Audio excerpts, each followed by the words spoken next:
if you get it juiced up enough, absolutely rule. For the most part, I would agree. Yeah. I mean, in the past, we used to do uh, the way we engage aspirational content was to trivialize it, right? And there's two ways of trivializing it. Either you are completely unkillable, or you are killing it before it touches you. And in trade leagues, the latter is the easiest part to do. And people like the damage, right? But with the current state of the game, end game aspirational content demands layers of defense so that you are forced into this category of creating a more well-rounded character that actually has some sort of defensive layers. Um, so there's a lot of problems with that. So to engage enough damage to do that kind of trivializing damage output, I mean, I have a dark pack build, 350 million, 320 million J per DPS, but you do a map with that, you're gonna die. Like it's just something looks at you the wrong way, you're dead. But it shits on bosses like it's nothing. Do you say So it's kind of 350 million DPS? yes. This is not exactly like that, but this is like the similar concept of the first build that I made, Tornado Shot. Like you just AoE pentakill the entire screen, and it's great. It works 99% of the time. But the one time it doesn't work, you are guaranteed to die. If anything gives you a little kiss, it's an instant death. Have you seen the deep delve builds, the 0 HP builds? No. No, I A haven't. Vouching Tuna content creator, streamer, he's fantastic at that. So I remember back in Harvest League, he had I believe it was a KB build, a Kinetic Blast, and he did 4.3 billion shaper DPS for that build, roughly. Like anything that touched him would kill it. So he could not even finish like a white tier map. It was impossible, but it worked perfect for delving. And the closest I've ever been to that was a 2.1 billion shaper DPS Spectre build before all the nerfs kicked in a couple years back. That's the highest I've ever reached with a minion build, it is. But you can't do that these days. It's well, you can reach a billion with the helmet I made last week. So if you walk into the Uber bosses, you just click a button and they just die instantly and then go to the next phase and then die instantly and go to the next phase. It's like a Ho the Barb or something. Yeah, pretty much. That would basically be the gist of it. That would be nice. I'm seeing here. Shout out to Crouching Tuna, by the way. I love that guy. He's awesome. Yeah, he's fantastic. Yeah. He's a god. I haven't done the delve stuff. I'm gonna have to look up Crouching Tuna. I typed in Crunching Tuna. That would be the wrong one. Crouching Tuna he's a great guy. You should talk to him. He knows the things. Like if you ever want to engage with Delve, like literally hit him up. He'll get you covered, trust me. Minions are good for Sanctum too, aren't they? Yes, as Poison SRS is considered. Actually, I don't want to say that because I'm not sure if that's the case, but I know it's been one of the most popular, if not the most used build for no-hit runs and just engaging with the high-end content of Sanctum, the Poison SRS that is. Even in Soul's Alpha, for that matter. I've only played SRS for 7 hours so far, but I absolutely love this build. I absolutely love it. I can't wait to blast more on it. The Elemental SRS Guardian. Sorry, was a question for me? I couldn't hear you. No, I was just asking if you meant the Elemental SRS Guardian build. Yeah, is that with Butter Boy? That's what I call him. The Butter Boy. I call him Radiant Pox. Dude, DM's gotta try it. I mean, you ascend and you get a skill point that summons a big giant guy made of butter, and he one-shots the entire campaign for you. I'm not even kidding. He just exists. He's pretty busted. I tried the SRS thing last league with a SSF character, and the homie missile skulls felt ridiculous. You just sit there and just spam the little skulls. It reminded me a lot of a game called MU Online. There was an ability where you would spam skulls like that. back in the day, and they would fly across the map and just like wipe out everything. And the glowy dude, does he fall off at any point, or is he just like, he just a god? He lasts for, I don't remember the base duration, but most builds for SRS picks up the node enduring bond on the tree. So that gives them a duration of 32.8 seconds. So you have to click the fucking button every 32.8 seconds, but that's fine. But you don't drop him at any point? You keep him in the build all the way through? Yes. Since he's provided by the Ascendancy, doesn't take anything. And what he does is he scales with the character level up to a cap of 85. So once your character is level 85, he's maxed out essentially. So his base HP. And he deals, I think it is 30% of his life as a Righteous Fire effect. He also provides you as a player with a 20% straight off damage reduction from all sources by just existing. So you always want to keep him up for that reason. He also has a 100% chance to taunt on hit. So, and he's very beefy. Usually it lands between 70 to 90,000 HP. So essentially on bosses, which is what you experience, Thrax, is you see him slap the boss, and then this boss is just completely tunnel visioning that guy. And then he's going to die. That's the only thing that's happening the entire campaign. You summon a couple Caspers and have the guy tanking, and it's the boss fight is over in 2 seconds. It's like, okay, I love this build. What a god. You know. Did we start already? I'm not sure if we had any specific intro, by the way. We haven't started the, we should start the probably official intro here. I got it set up on screen. Screen's good to go. Got the recording going. So whenever you want to do your intro into the thing you like doing here. I completely forgot what I said last time. You want me to cover it this time? Go for it. All right. Wing it. Ladies and gentlemen, welcome to episode 2 of Tavern Talk Tuesdays with special guest Rax and Terax.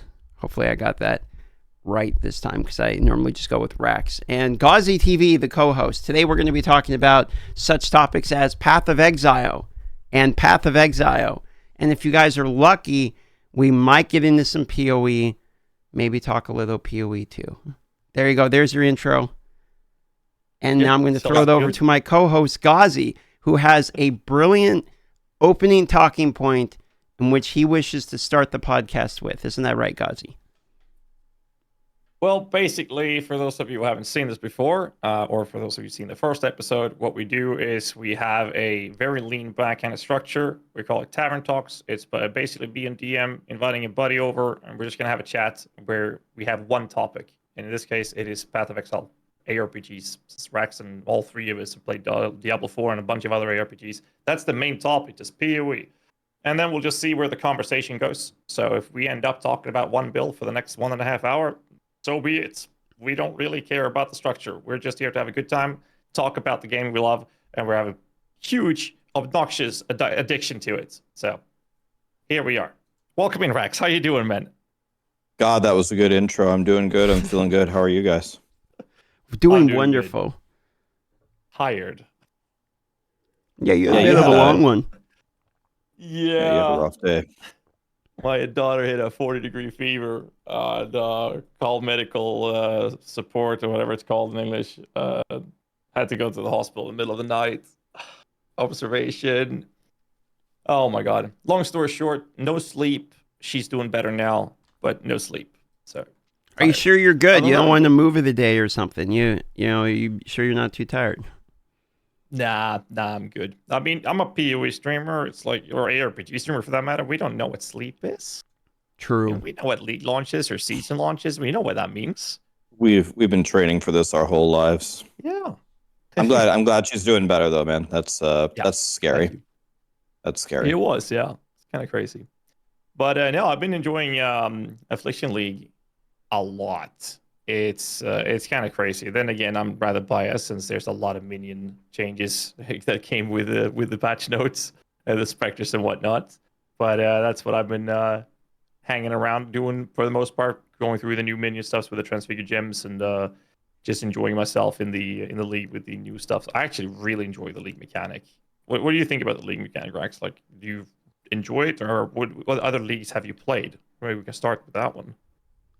So I'm really brand new to the game. I haven't actually played a lot of the league mechanics when they actually came out, but I can see, the different league mechanics that have, made it through the game that are all around now. My initial thought, again, as a brand new player, was I love the idea of the theme. I like how it's like another way to juice up everything. I like, roaming around in the dark with your little flashlight, looking for the wisps. I like how, for my particular build, there's a charm that's just god tier if you can find it. The charm that gives +1 to arrows. So I'm always, praying that I can find one down there. Haven't found one yet. When I first started doing it in the campaign and in early level maps, I found that it was, for me, pretty unrewarding. It was difficult. It made my map way harder, and it never quite seemed worth it. But then I would tab over in Twitch, and I would see Empyrean getting 30 mirrors. So my conclusion is I'm just bad, right? Like, I'm just bad. Empyrean's getting 30 mirrors with it. I think it's overtuned, but it's just because I suck. But then it seemed that a lot of others did feel that way, that weren't doing like the super, super top content. Now that I have my, 80 divine bow, and I have my baby headhunter jewel, and I can do the legions on T16 maps with, a lot more juice in them while the season theme is up. Now I'm going back to, loving it with the idea, but I felt it was pretty rough at the beginning. Did they nerf it rough, too? Like after the nerfs? Yeah. After the nerfs, it felt better, but when I was leveling up, like, I really didn't know what I was doing. My lightning arrow guy, glass cannon, kept getting one-shotted by just about everything. It was pretty rough for me, even after the nerfs. Still never felt like it was worth it until I got tornado shot up and running, and I got a really good bow. Then when I could raffle stomp it no matter what, that's when I was like, okay, this league rules. Yeah, I kind of had an experience where it was very frustrating for me in the beginning. The point where you're supposed to go was at the Black Cove or whatever it's called, where you gotta get the 3 different organs and then you bring them together to go through that thing. During that part, I did the phase in the campaign, and it juiced the bosses like hard, and I wiped for like 20 minutes straight. I had the portal right outside where I was just like wipe and get one hit, one go back and forth. I did that for like 15 minutes to get one boss down. I was so tilted. But this was before the nerfs. This is a pre-nerf. It's like opening day, within the first hours. And I was so tilted. I was like, I'm never doing this mechanic again. And I ignored it for like days afterwards. And then people told me it got nerfed, so I started doing it again. But it just pissed me off so hard in the beginning because the boss, I was like, I can't even touch this boss. Like, everything was fine. And now this boss is juiced to the tits. And I'm getting absolutely whacked. So. It's kind of funny. Like, unless our league mechanic there has a direct choice of rewards, like some leagues have had rewards where you dish out a bunch of uniques. That's something you really want to engage with in the early stage of the league start with your first character, because you're gonna have use of most items you drop, especially uniques. And then 2 days later they're worth an alcor. You just vendor them. And then you have other league mechanics such as this one, where it's just you're gonna drop a little bit more currency, a little bit more quantity or rarity. But you'll only really notice that if you do a lot of it, like several thousands of this wisp juice, and then it's really noticeable. Like, not Imperial level, because I mean that's group MF. That's a whole different world of playing the game. So engaging with league mechanic, to me, when I first engaged with it, was like I didn't want to slow down my campaign that much, so I just bursted through the campaign and then set my character up for the low budget setting, and then started doing it in maps. But it was definitely way too freaking overpowered before the nerfs. But I didn't feel that it was problematic afterwards. But maybe that is because I played or have been playing a variety of minion builds, and they haven't had any issues going through Alcon Go tier 16s with a league mechanic and just going through that process even after the nerfs. But I asked Chad about that a couple of days ago, on stream, and there was a lot of people who say that even after the nerfs, they struggle with killing these things when they're juiced up. Have you guys experienced that as well? Yeah, I mean, at least I did. I'll speak for myself. I had problems with it. The post nerf was a little better, but there's been times where if it hits just right or double or triple in powers or something like the wrong guy, like I can have some problems pretty quickly. That was also my experience. Like, it was kind of like you were explaining earlier with just, the way to get through the bosses is just to completely trivialize the content. Once I got a bow that just, was, and once I upgraded from like a 7 divine bow to an 80 divine bow, now I just go in and I'm just begging for as many wisps as I can get. I mean, we're 6 portal gaming out here, so that's the best layer of defense. So if I catch a death or two, that's fine.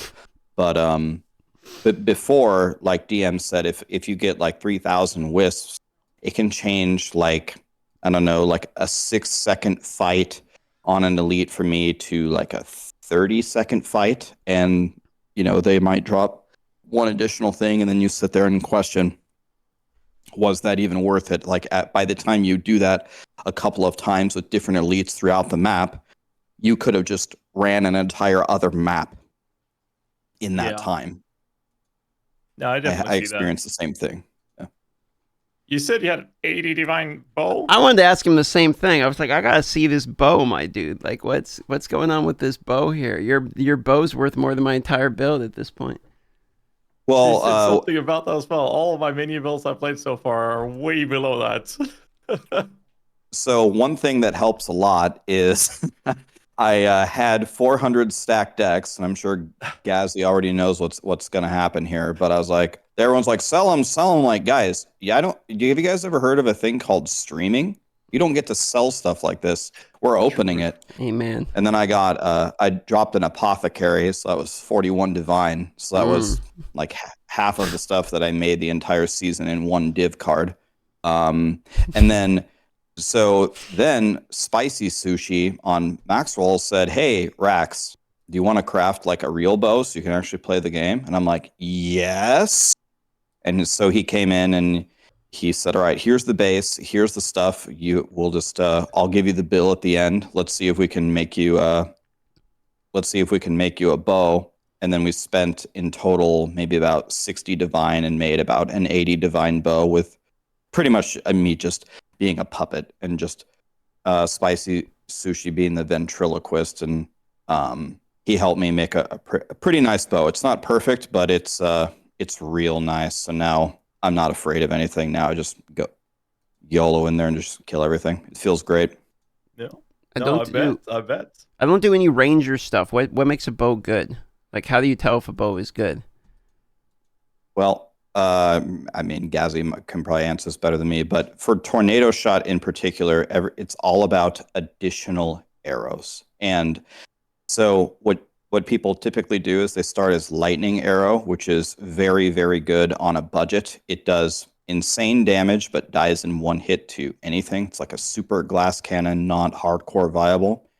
Then the dream is to switch to tornado shot, but I mean, there's so many PoE veterans out there. Everyone knows that you're supposed to switch to tornado shot. So all the plus arrow gear costs $1 trillion. So it's like insanely expensive.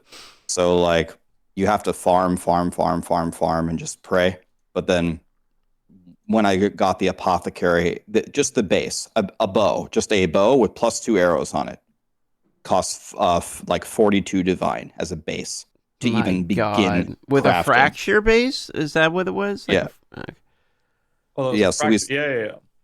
So then we spent 18 divine on a 42 divine base to make an 80 divine bow, and then you just stack elemental damage, attack speed, crit, all the other basic stuff that you would expect. And you can also craft a fizz bow. There's a physical way to do it as well, but a lot of people are playing elemental right now. So I have an elemental 2-arrow crit attack speed bow. Juicy. Spicy Sushi is literally the best guy for that.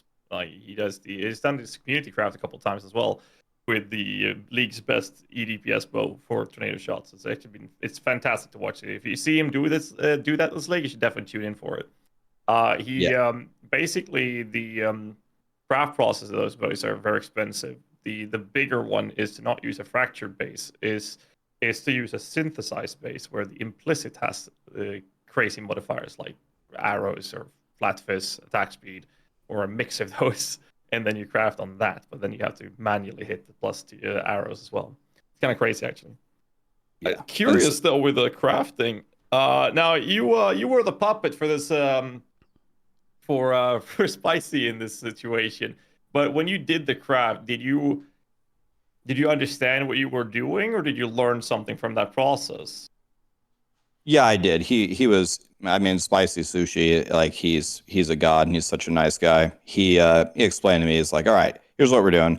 We need to put, we need to use these essences to drill this particular elemental. Then we need to put this elemental on here. And then he said, there's two ways we can do this. We can use what's it called, a veiled chaos orb, and you can just not brick your suffixes. Then we have to annul this, and we have to go to this crafting bench, and then we have to do a special craft here, and you have to unveil either attack speed or crit, and then you bench craft the other one, and then you have to quality up to 30%. So kind of like, could I sit here and do it again without him? Probably not, but slowly but surely, the fog of PoE starts to become clear. Yeah, we had a session, me and DM, where we went through basic crafting, right? Went through the basic stuff. Some of it I knew, some of it I didn't know. Yeah, like blocking, for instance. I learned blocking from that one more than anything. Yeah, it's kind of crazy, like the depth that Path of Exile has. I mean, it's over a decade of content. I mean, one would expect it to have content, but there's much more to it than meets the eye, right? It's like you talked about Empyrean with his Magic Find group farming. That's one way of playing the game, which is, if you do that, you're playing a way that basically no one else is doing. It's a fantastic way of playing the game. You craft, you learn how to craft, not just the basics, like advanced crafting processes, and actually understanding what you're doing, so you can adapt to crafting your own items or profit crafting. Suddenly you're playing a completely different game just from understanding and learning those things.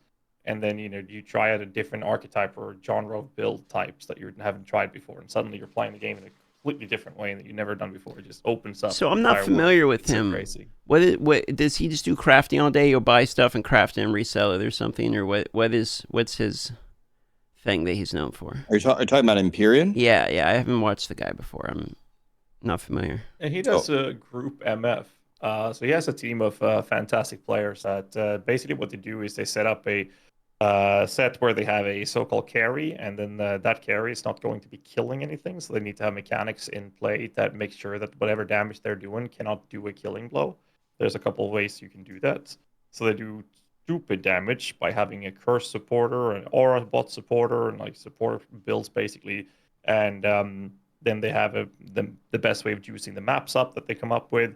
And then based of that, this carry will then bring everything in the map down to like low HP.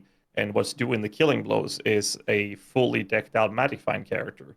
And that character will then have either Culling Strike or whatever they need to.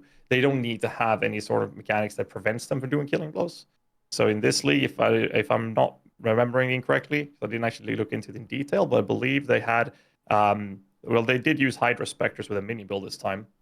And prevented their minions from doing killing blows, but they were freezing the enemies, so they could benefit from the Magic Find from a bow called Wind Ripper that gave extra Magic Find stats from killing frozen enemies.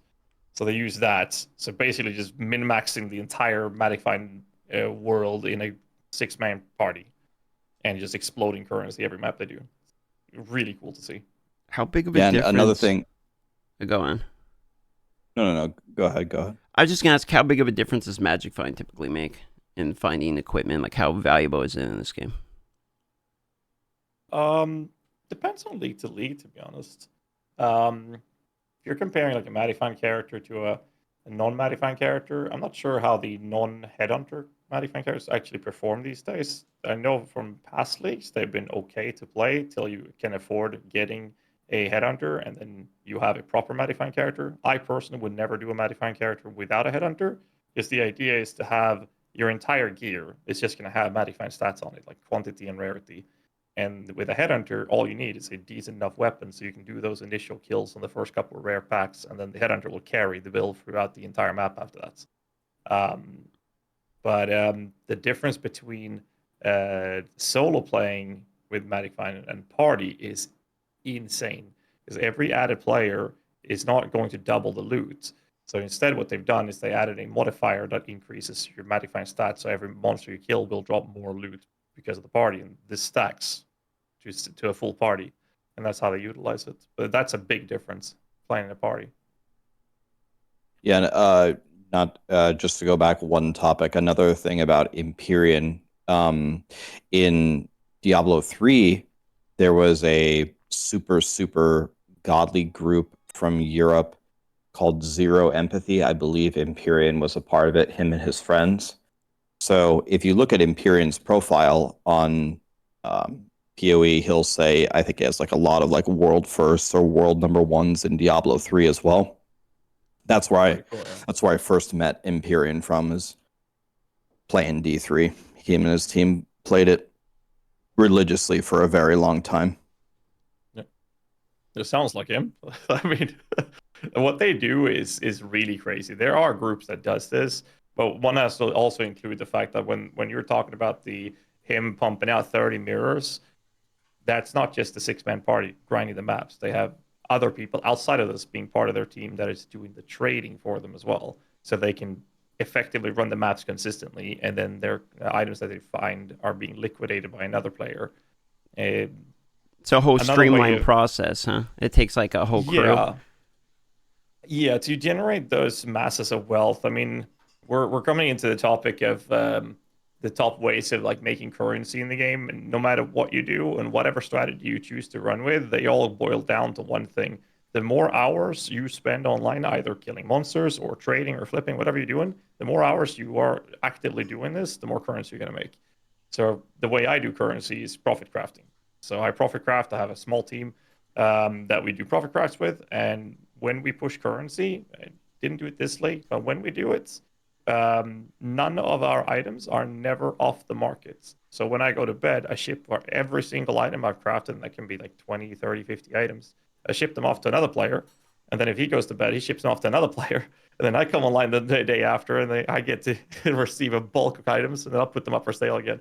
So they're always available 24/7 when you're pushing currency that way. So definitely party play makes it kind of a world of difference when it comes to generating insane amounts of wealth in PoE. But I mean, we're talking about grinding it out and min-maxing every minute out of it. I mean, it's another way of playing the game, sure, but it's similar to what you mentioned earlier, Rex, with you went into Empyrean and saw him pumping out 30 mirrors, and that makes you feel like a noob. And I think that a lot of other people will, like non-streamers, will go into Twitch and they see us streamers generating stupid wealth, and then they feel really bad because, you know, they dropped one divine this week, and they feel like, hey, why can't I make that currency? And they feel really bad. I think that's a big problem, because we present a type of play style that very few people can do, I think would be a good way to put it.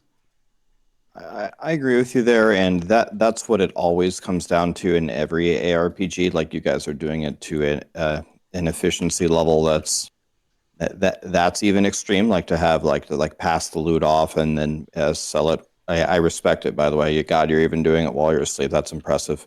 But yeah, people. The way that I describe it is people feel out of touch. Like they're watching, even though they're watching the same game that they're playing, they don't feel like it's the same game, and it's hard to say exactly what the solution is.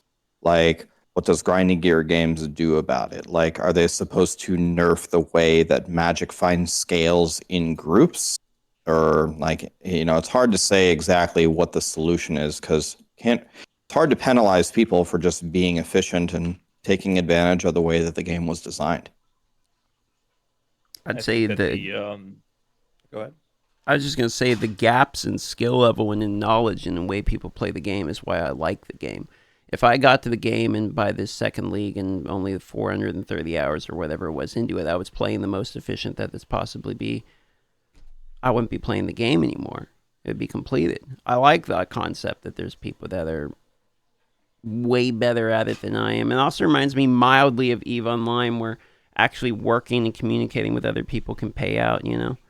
I like all those concepts. I will say there's one guy in my chat that was saying, like, how do I find friends? Which I think is kind of an interesting point. I'm not really sure how you would find, like, party members. Like, you'd have to go through, like, a forum post or something, like, find friends to play with or ways to get into those groups. Is there social services for those types of things, GHAZZY? I'm not sure if there's, you know. I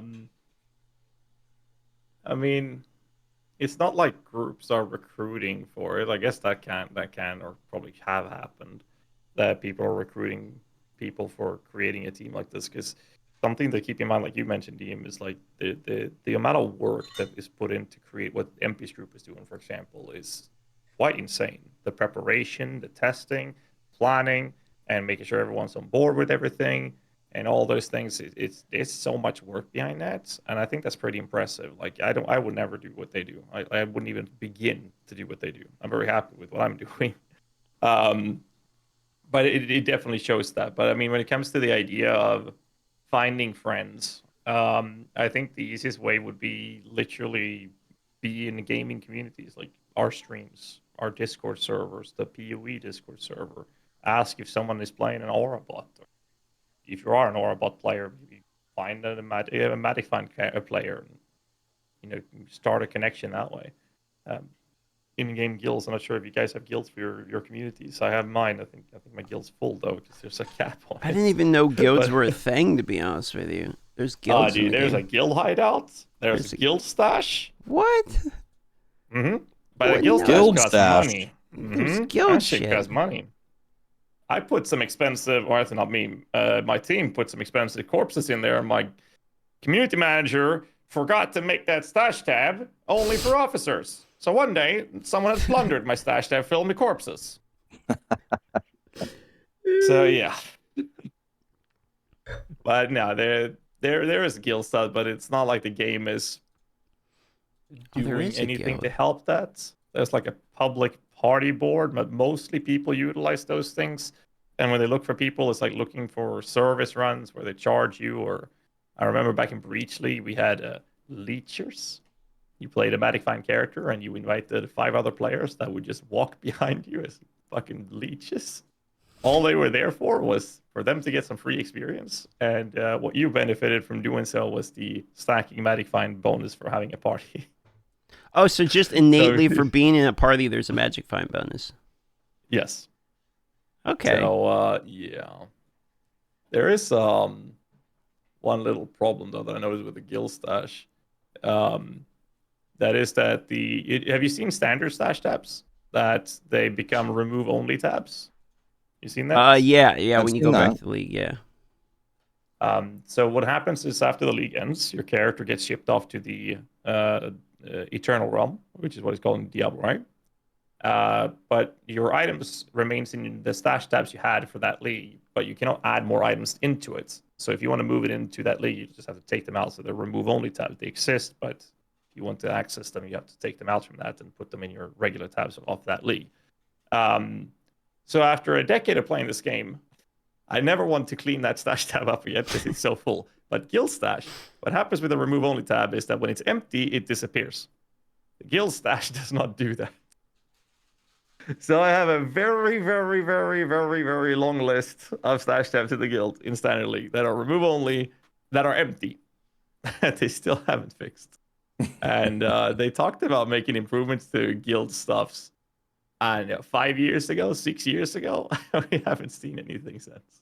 So guilds are kind of a dead meme. Interest in it. Like people don't really do. Yeah, it kind of feels like it at least. I hadn't even heard about guilds. This is the first I'm hearing about it. I didn't even realize they were in the game at this point. People were asking me to make a guild, and I thought they were trolling, but now I'm seeing that they weren't. I'm only now realizing they were trolling. It's pretty crazy though. There's definitely like different ways of playing the game that, like you said, DM as well, like that makes it so interesting. I mean, I've played this game for almost a decade now, and I don't know, I keep coming back. It's always something that I haven't tried something that I don't know, and it's just crazy. You'll never stop learning in this game. That's the best part, in my opinion. Like, shit, if I want to engage with something that is out of my comfort zone, I have to start Googling and researching. What does this mean? I want to play hardcore, but I feel like if I make a hardcore character, I'm going to get one shot in Act 9 by something random, and I'm going to get rage and never play again. So I've been just playing the softcore, but I thought hardcore solo self-found sounds like a pretty good challenge. Like try to beat Shaper with that or something. The thing for me about hardcore is, I also I only play hardcore in Diablo. So Right. Diablo's obviously an easier game, and hardcore is not really hardcore. But the reason why I haven't done hardcore yet on PoE is I feel like if I play that, I'm actually going to learn a lot less. Like I need my character alive, and I need to actually do things to learn to be able to succeed in hardcore. Yep. And I feel like if I just jump in there, exactly what you said, I'm going to get to Act 9 and lose my character. And then the only mastery I'm going to be building is how fast can I speed run to Act 9, which is not really the game, right? Yep. Funny that you say, actually, because I used to race in hardcore before the Soul Self-Found became the meta. Because back in the days, it was we played party racing and trade hardcore leagues. That was what everybody, all the streamers were doing when it comes to the race scene, if you will. So I did that for 4 or 5 years, something like that. But I switched because of the exact reasons you were talking about, with the addition that my reason for testing the builds out and finding the solutions for the different budgets had to do with the idea of improving the quality of my guides, which I couldn't do in hardcore. I can't, drastically lower the character's defenses and offense and see, will this survive in this map now? Because if it's dead, it's dead, So I went over to softcore because of that reason alone. And to me, I mean, sure, hardcore is very fun. I do play. Cicerone hosts a gauntlet race every now and then, or most of the leagues actually lately, which is like giga-juiced hardcore race. I love doing it. I get my hardcore fixed that way. And outside of that, I just engage with the softcore. And it just feels like, again, another way of playing the game. And it's just completely different approaches. Like you go from softcore where you just want to maximize your damage output, and then when you've maximized it, then you want to start looking at, well, I got to fix my defense as well. In hardcore, you want to do it mostly the opposite, right? You want to make sure that your character don't die, and then find a way to get damage whilst maintaining that defensive layer. So it's very different approaches to playing the game, especially with Soul Self-Found as well. Because now you're not just talking about, a low-budget build. You just go into maps and I'll buy this unique item for an alch orb and I'm done. Soul Self-Found, you don't have that luxury, right? So you have to look into how do you farm those things and which kind of content do you engage with to have a higher probability of finding those specific things that you need for that build or whatever content you want to engage with. So there's definitely a lot of enjoyment from that as well. Would you say... You guys have been... Sorry, I didn't mean to continue your point. I was going to ask you a question. Go on. No, I was just going to ask if you guys have played exclusively in Trade League or if you have engaged in Soul Self-Found. Well, this league, it has only been Trade League. And my question was actually going to be, do you think that your same philosophy of hardcore and all that extends to solo self-found? Or is it the type of situation where, in a position like mine, could probably learn a pretty good amount from solo self-found? Because I'm wondering if my second character I make is going to be another softcore trade, or if I was going to make a hardcore, if I was going to make a solo self-found, like softcore is kind of where I'm sitting at with it. So my recommendation when people wants to play solo self-found is that I always tell them to play something that they have played a lot and are comfortable with. Because in solo self-found, you don't have the luxury of fixing or especially in hardcore even more so, you don't have the luxury of fixing a problem after you encounter it. You have to preemptively solve the issue that you're about to engage with, you're about to encounter. In hardcore more so because you die, you're dead, right? But in Soul Self-Found, it's like if you go to the point where the next type of content I'm going to engage with, we can take something very simple. Going from Act 4, 5 up to 6, 7 is where you start. Act 6 it is for fire cold rest is very, very, very detrimental for your character survival if you don't have a lot of that in Act 6. So if you don't have an idea of how you want to solve that before you engage with that content, you're not going to have a good time playing. And I mean, the campaign is easy, right? You can still power through it if you're not playing hardcore, of course. But the idea of it remains the same. So the next time you engage with a higher level content, if you don't know how you're supposed to fix your character to handle that before you engage with it, and you are in the Soul Self-Found League start scenario, you get into that content, you'll realize, shit, I need to fix this and this. But I have just used up all of the currency I had on something that didn't solve that problem that I'm now engaging with. So that's why I always tell people to play something they're comfortable with that is functional in Soul Self-Found, so they don't have like crazy amount of build enabling uniques, of course. So if they do that, then it's much easier to engage in a Soul Self-Found environment, because then what you're doing is you're playing something you're comfortable with. You know what to do. You know how to fix the things or what to look for to solve your character's defenses or offenses, whatever you're looking for, before you engage with the next level of content. But most importantly, you are now, instead of focusing on those things, your main focus is what kind of content do I engage with to upgrade or improve my character.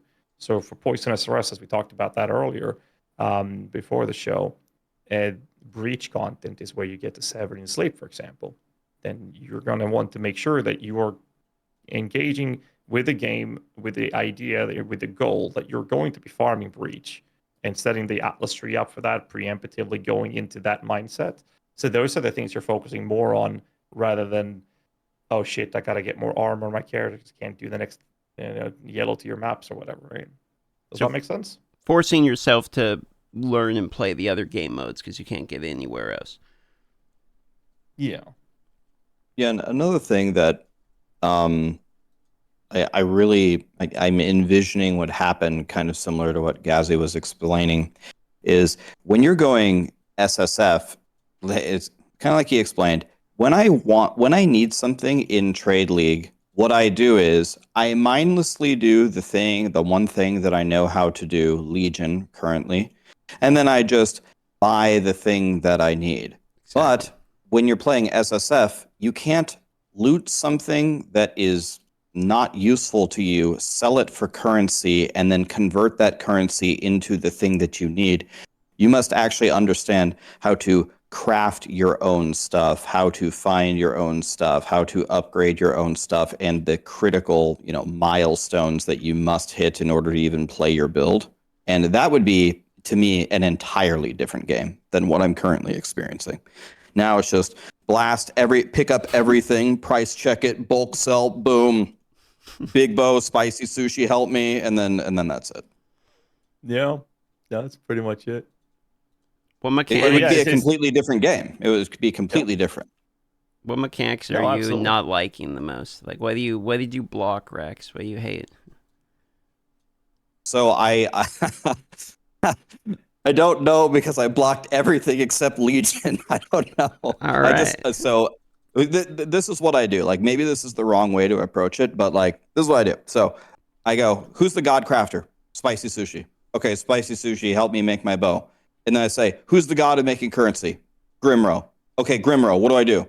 Legion, do this tree. Okay. And then I just copied it. I'm like, okay, block this, block everything. I don't know. Everything looks pretty good. So Ultimatum is the gladiator arena. Haven't done that. I love the idea of the tower defense. I did a tower defense map with a viewer. They said, would you like to experience it? Come in here. There you go. And then I did it completely wrong. Like, I went into the room and I just fired tornado shots and killed everything. Like, bro, you're supposed to use the turrets. I'm like, oh, I just didn't want to touch anything. I thought I would just brick the whole map. So I just shot arrows and killed everything. And that worked. He goes, well, that might work on this map, but it's not going to work on the others. And then I was like, oh, okay, you actually build stuff. That's cool. Yeah. I love Legion. The tower defense is the only thing I haven't blocked. So you know how it's like you have legions up?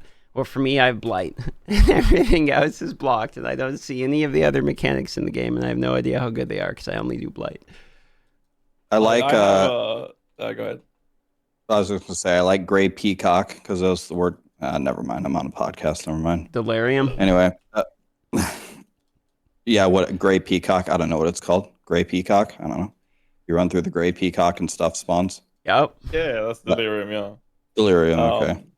It's funny with the Blight League, because I love tower defense maps, like all the way back from like Warcraft 3 days, StarCraft, the OG one. It's like I love it, but nope. Blight mechanic in PoE is exactly like you described it. You pop it, you ignore the towers, you kill everything yourself if you have a decent build. So what's the point? Oh man. So that's how I feel about it. So what's really funny is that I know you love it, but what's really funny though is that Blight League was the league that led into the very first ExileCon 2000 and when. Oh really? And yeah, Chris Wilson was on stage. I was in second or front row. I was in the front row, I think. And he then asked the audience if they would like to see Blight go core. And then he told everyone to raise their hands if they wanted it. I turned my head around, and there's so many people be like, "Yeah, that's so fucking amazing! Yeah, let's go! I want Blight, go core!" Hell yeah, log in, boys. If you watch the recording, you'll hear one little schmuck in the front row seats. That's me. Saying what? And you'll hear it so clearly. That's me. Because I was so confused that people engage and like this mechanic so much when it's completely trivialized with a half decent build. You don't even engage with it. It's just monsters are spawning. Yeah, but that's your own fault for being a Giga Chad, bro. Everyone you got to just give in and new routes. You got to build the turrets. Let the ice turret slowly kill something over the next 45 to 55 minutes, and then collect your 2 oils that are worth about 15 chaos and lose money on the map. That's pretty much been my process so far. That sounds amazing. I didn't try the the towers, but yeah, tornado shot cleaned it up quite nicely. I was like, oh, my side's done, and then the other guy was on the other side. I'm like, oh, here, I got this. Just fire a couple tornado shots, and that's it. There's a guy called Ethan, a game report on YouTube, who's very known for creating AFK Blight builds. Yeah, there you go. You pop the map, you go in, then you go cook some food, beat your meat or whatever you feel like doing, and then you come back 5 minutes later, and then you loot. Pop the next map, go AFK. I just do the stun tower. What do you mean? What's the point? It's what you just said. You go cook dinner and you come back to fucking free money. You're not playing the game. I would never ever do something unethical like that, and that sounds so boring. What was that guy's name again? Just for reference, and what's his Twitch so I can go. And where's the guide for this? How do I do this?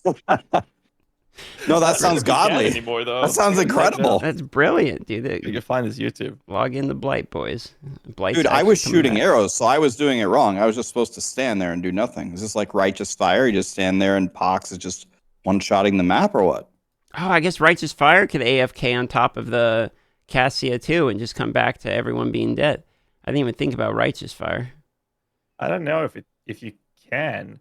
He made a video 3 months ago that says AFK tier 16 blighted map in Ancestor League.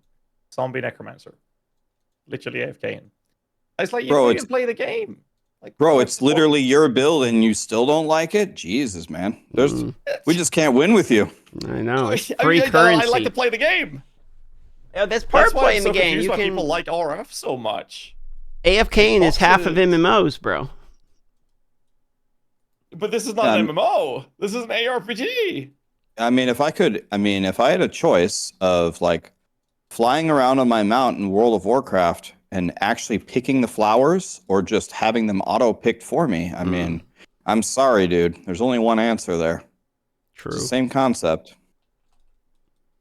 Are you telling me I can stand still and farm Blight and go make some bagel bites in the microwave? Come back to, maybe a 10th of Divine if you got lucky with the most expensive map. I've been very unlucky with my Blight this season. Dude, it's not dropping. You got to come run. Anything. You got to run some maps with me, DM. You should come. It'll be fun. As long as it drops me, dozens of Divine. I try running in with Pox, and my God, that guy's got some juice to the tip. Maps, dude, with the delirium. He's got some delirium setup that's, you go in there, it's absolutely ridiculous. I mean, everyone is just completely juiced. They're dropping currency, constantly dropping divination cards over and over again. But I die every 3 seconds. And of course, he's playing RF, so he just dashes through everything. And just by being near them, they faint and just will fall over. and then I'm like slowly struggling. So here's what's going to happen. We're going to stand on the middle of a legion. I'm going to instantly kill everything except for the big giant generals, and you just go kill them, and I'll go open the next legion.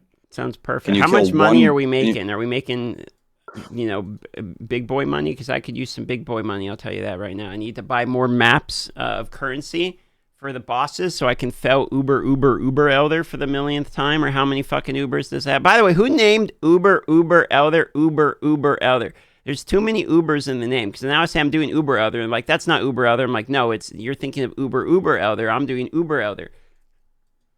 Well, basically, the original iteration of it was Uber Elder, which is Elder with Shaper. It's just that's all it was. It's Elder and Shaper. People called it the Uber Elder because it was just the bigger version of it, which is, in my opinion, easier than the actual Shaper fight when Maven's there. The problem was that they added more aspirational endgame boss encounters, which was to make those endgame bosses Uber versions. So now you had Uber Elder, which now became an Uber version. So that's why people call it Uber Elder, because it's an Uber version of Uber Elder. We have two Ubers that aren't Uber. We have Uber Azturi, or whatever the fuck her name is. That's apparently not an Uber also. Azuri, yeah. Yeah. Mirror Girl. The Mortal Pieces gives that was the hardest boss in the game when I started playing a decade ago. She has 6 ticks, by the way. Yeah, good for her. She's doing well. Yeah. I've never fought her. She is not the problem. It's the trio fuckers. The second boss fight in that map. That's the problem. The ones they if you don't have enough damage, they become a problem. Dude, the triangle guys were the ones that were the problem for me. The trio was okay. The triangle guy literally killed me 3 times in a row. The lightning balls they shoot out, or the beams? I don't know what it was. I don't remember. But I died 3 times to him. I walked in and got killed. It might have been the balls, I think, actually. I got slammed by something. The boss herself wasn't so bad. Back in the day, which basically propelled my entire career, if you will, as a content creator, was being the first player to kill that boss in the Uber version with minions, because everybody said minions were shit. But I think we talked about that when we had Pox on this podcast, where it took me about 11 or 12 minutes to summon my 1 minion, if 1 minion died, with a snapshot. It seems like the most cancer mechanic in any game. That's terrible. Wait, why does it take 12 minutes to summon a minion? The TLDR is that minions weren't updated when you enter a new zone. They weren't checked with the support gems and gear you have on at the time. They checked the gear you had on when you summoned it, and if you keep the gems in the same socket order or socket number, they would not go away. So you basically equipped every single gear piece that would make your minions do more damage, including processes of summoning them via mines and having a belt to trigger shit. And then you summon them, and then you would go to your town, equip your gear for the other type of minions, and then go to an area where you can summon them with that gear, go back to town, change your gear. You did the same thing with auras as well, and then which you could do with respecking the tree, and then you were ready to play the game. And if 1 minion died, you'd have to go through that entire process again. It's terrible. It's no longer... Well, actually, it is in the game with Arakaali's Fang. You can snapshot Arakaali's Fang spiders. Bit annoying, but it's doable. But it's not as bad as it used to be 10 years ago. That would have made me quit. Like, I just would not have played Minions anymore. I loved it because no one else had done those type of endgame content with Minion builds. So I was like, you know what? I'm going to do this. So I did. It was really fun because it was playing the game in a very different way, like we talked about earlier. That made that fun for me. But now I'm so happy that that's not in the game anymore. It sounds brutal, man. That does not sound fun, but that's incredible perseverance. Reminds me of playing Thorn's Necro in Diablo 3, the crowned lowest quality of life build ever, where I don't even want to try to explain it, but it sounds like Thorn's Necro from Diablo 3. Oof. Yeah. I think that what's really important when it comes to, we talked about it a little bit or touched upon it with the perspective is being skewed with how people see streamers play the game and whatnot. I think what's really important is to understand that it's a game and you're supposed to have fun. So no matter how you play it, as long as you're enjoying your time, you're playing it the right way. It doesn't matter, right? If you're making tons of currency or not, if you're dying, playing Act 3 a million times because you're dying hardcore, it doesn't matter as long as you're having fun, right? So people that enjoy Snapshot back then, that's fine. They did that. Most people didn't, obviously. Same thing with Imperius Group doing the Matic Find group farming. Most people wouldn't do that because it's a lot of work behind it. Crafting, a lot of people don't engage with that. Some people, really crazy individuals, love Blight for some odd reason. There's that. Hey, now.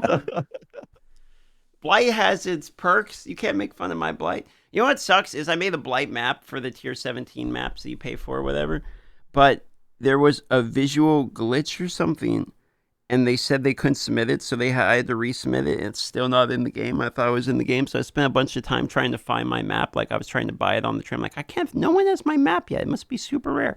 And then, guess what? It's not in the game, so who knows when they get to adding into the game, but I made a Blight map. Made a Blight map. Dude, Say? I was gonna say I keep getting these T17 maps or whatever, and I have only ever gotten the worst one. I have never gotten a different thing. I always get the Death Vault or whatever that's worth 1 chaos that kills you that nobody wants. I haven't found a single one. I haven't found any of them either. Don't get excited when you find them because it's going to be a Death Vault and it's going to be worth one Alk orb. So get ready to cry. It is. You're a streamer. You find a map that tells you that if you die, you go to the void. You don't have a choice. You're just gonna have to run it. Right? 100%. Just make the chat bully him into running that thing. And dude, if I lose this guy, then I can't even do anything. I guess I got my SRS guy. I guess I could run it now. I don't really have an excuse anymore. Isn't there one that gives you a Veil of the Night replica or something, a foil version of it? I think there's one that gives you almost every item. There's a ton of maps they added in the game. Another thing that I got, chat literally had a heart attack. I got a couple of those puzzle boxes, I walked in there and I threw it down there and down fell a heavy belt, and chat literally like shit their pants, and it was like, of course it was the dog shit one, but so you got trolled by somebody. It's Deceiver, right? No, I forgot what it is. Yeah, it's like you actually get it to drop and you're like, wow, okay, is this really happening? And then no, it's garbage. God, that would break if you ever my find heart. a belt where the flavor text so that pops up in your chat says use, I think it's something in lines with put gassy eye jewels into this belt or something, then you found my item, which is a Darkness Enthroned. Is that a good item? Belt. It's kind of used by most Minion builds. Let me see. I was gonna throw out a guess. Is your item a Minion build? Sorry, say again? I was just making a joke. I was like, let me guess, your item's a Minion build or a Minion build. Yeah. Yes, 100%. Was that worth something? I think I have one of those. Let's see if that's... Yes, depends on the roll, because it rolls between 50 and 100% effective Abyss jewels. The higher percent are really valuable. Abyss is super profitable early in the league. Before people get their belts, even the low rolls are worth so much. So I normally run Abyss in the league starts because it's... Oh, wow, you're right. The 100 rows are 6 divine or more. Are they? 6.5, Jesus. Yeah, I got 75%, and it's like, I'll give you 5 chaos. That's about all I can afford. That seems to be... Well, you guys have found a bunch of these maps. How many kills do you guys have? Type /kills in game. Kills? 708,000. 260,000. How many? 260. 260, and that's your only character? Yep, at the moment. I've been bossing pretty much the whole time. My problem I run into is I run out of currency because I buy the boss maps and then I go try to fight the Ubers over and over again, and then I do that until I have no money, and then I have to go like make money, which most times is I kill Shaper and then take the fragments and then kill Uber Elder and then ID the jewels and then sell the jewels.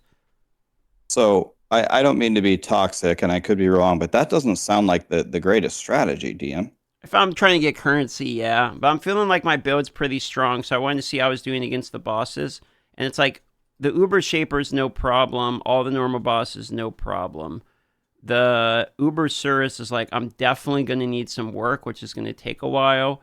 The Uber Maven, I think, is doable. Uber Elder looks doable. Uber Cortex is like, no shot. I get fucking whammy before I can even walk up to the boss itself. And then, what's the other Uber I'm working on? Oh, Uber Either is definitely doable. I think there's like 3 more I can down as is. It just would take a lot of practice and a lot of maps. Cortex rolls random modifiers that you don't see till you enter the map. So if you roll modifiers that are detrimental to your character, it's going to be significantly harder than the possibility of modifiers you get on the next time you do it, where you get modifiers that are not detrimental to your character. For example, if I have low chaos rest on a build that I'm playing and I get a map over Cortex that has Fizz's extra chaos damage and they penetrate chaos resistance, you're gonna die a lot. And they have like turbo builds that are crit based, and there's a modifier that reduces percent damage taken from crits.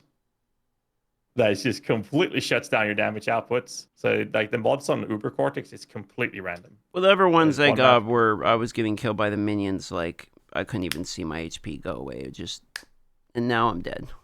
I just blink and my character's gone. So I was like, all right, fuck this map. And I only tried it the one time, and then I said I'm not doing Uber Cortex again until the other things are down, because it seemed like a giant waste of time. It's kind of crazy. I just checked how many kills I had. I have 278,000 on the character I've been doing T16 on. And I played a lot, but I mostly craft. Yeah, I got 708, but I have the skill called Tornado Shot. It's pretty good. It just kills everything on the map. Well, your 85 bow is worth more than me and Demon's builds together.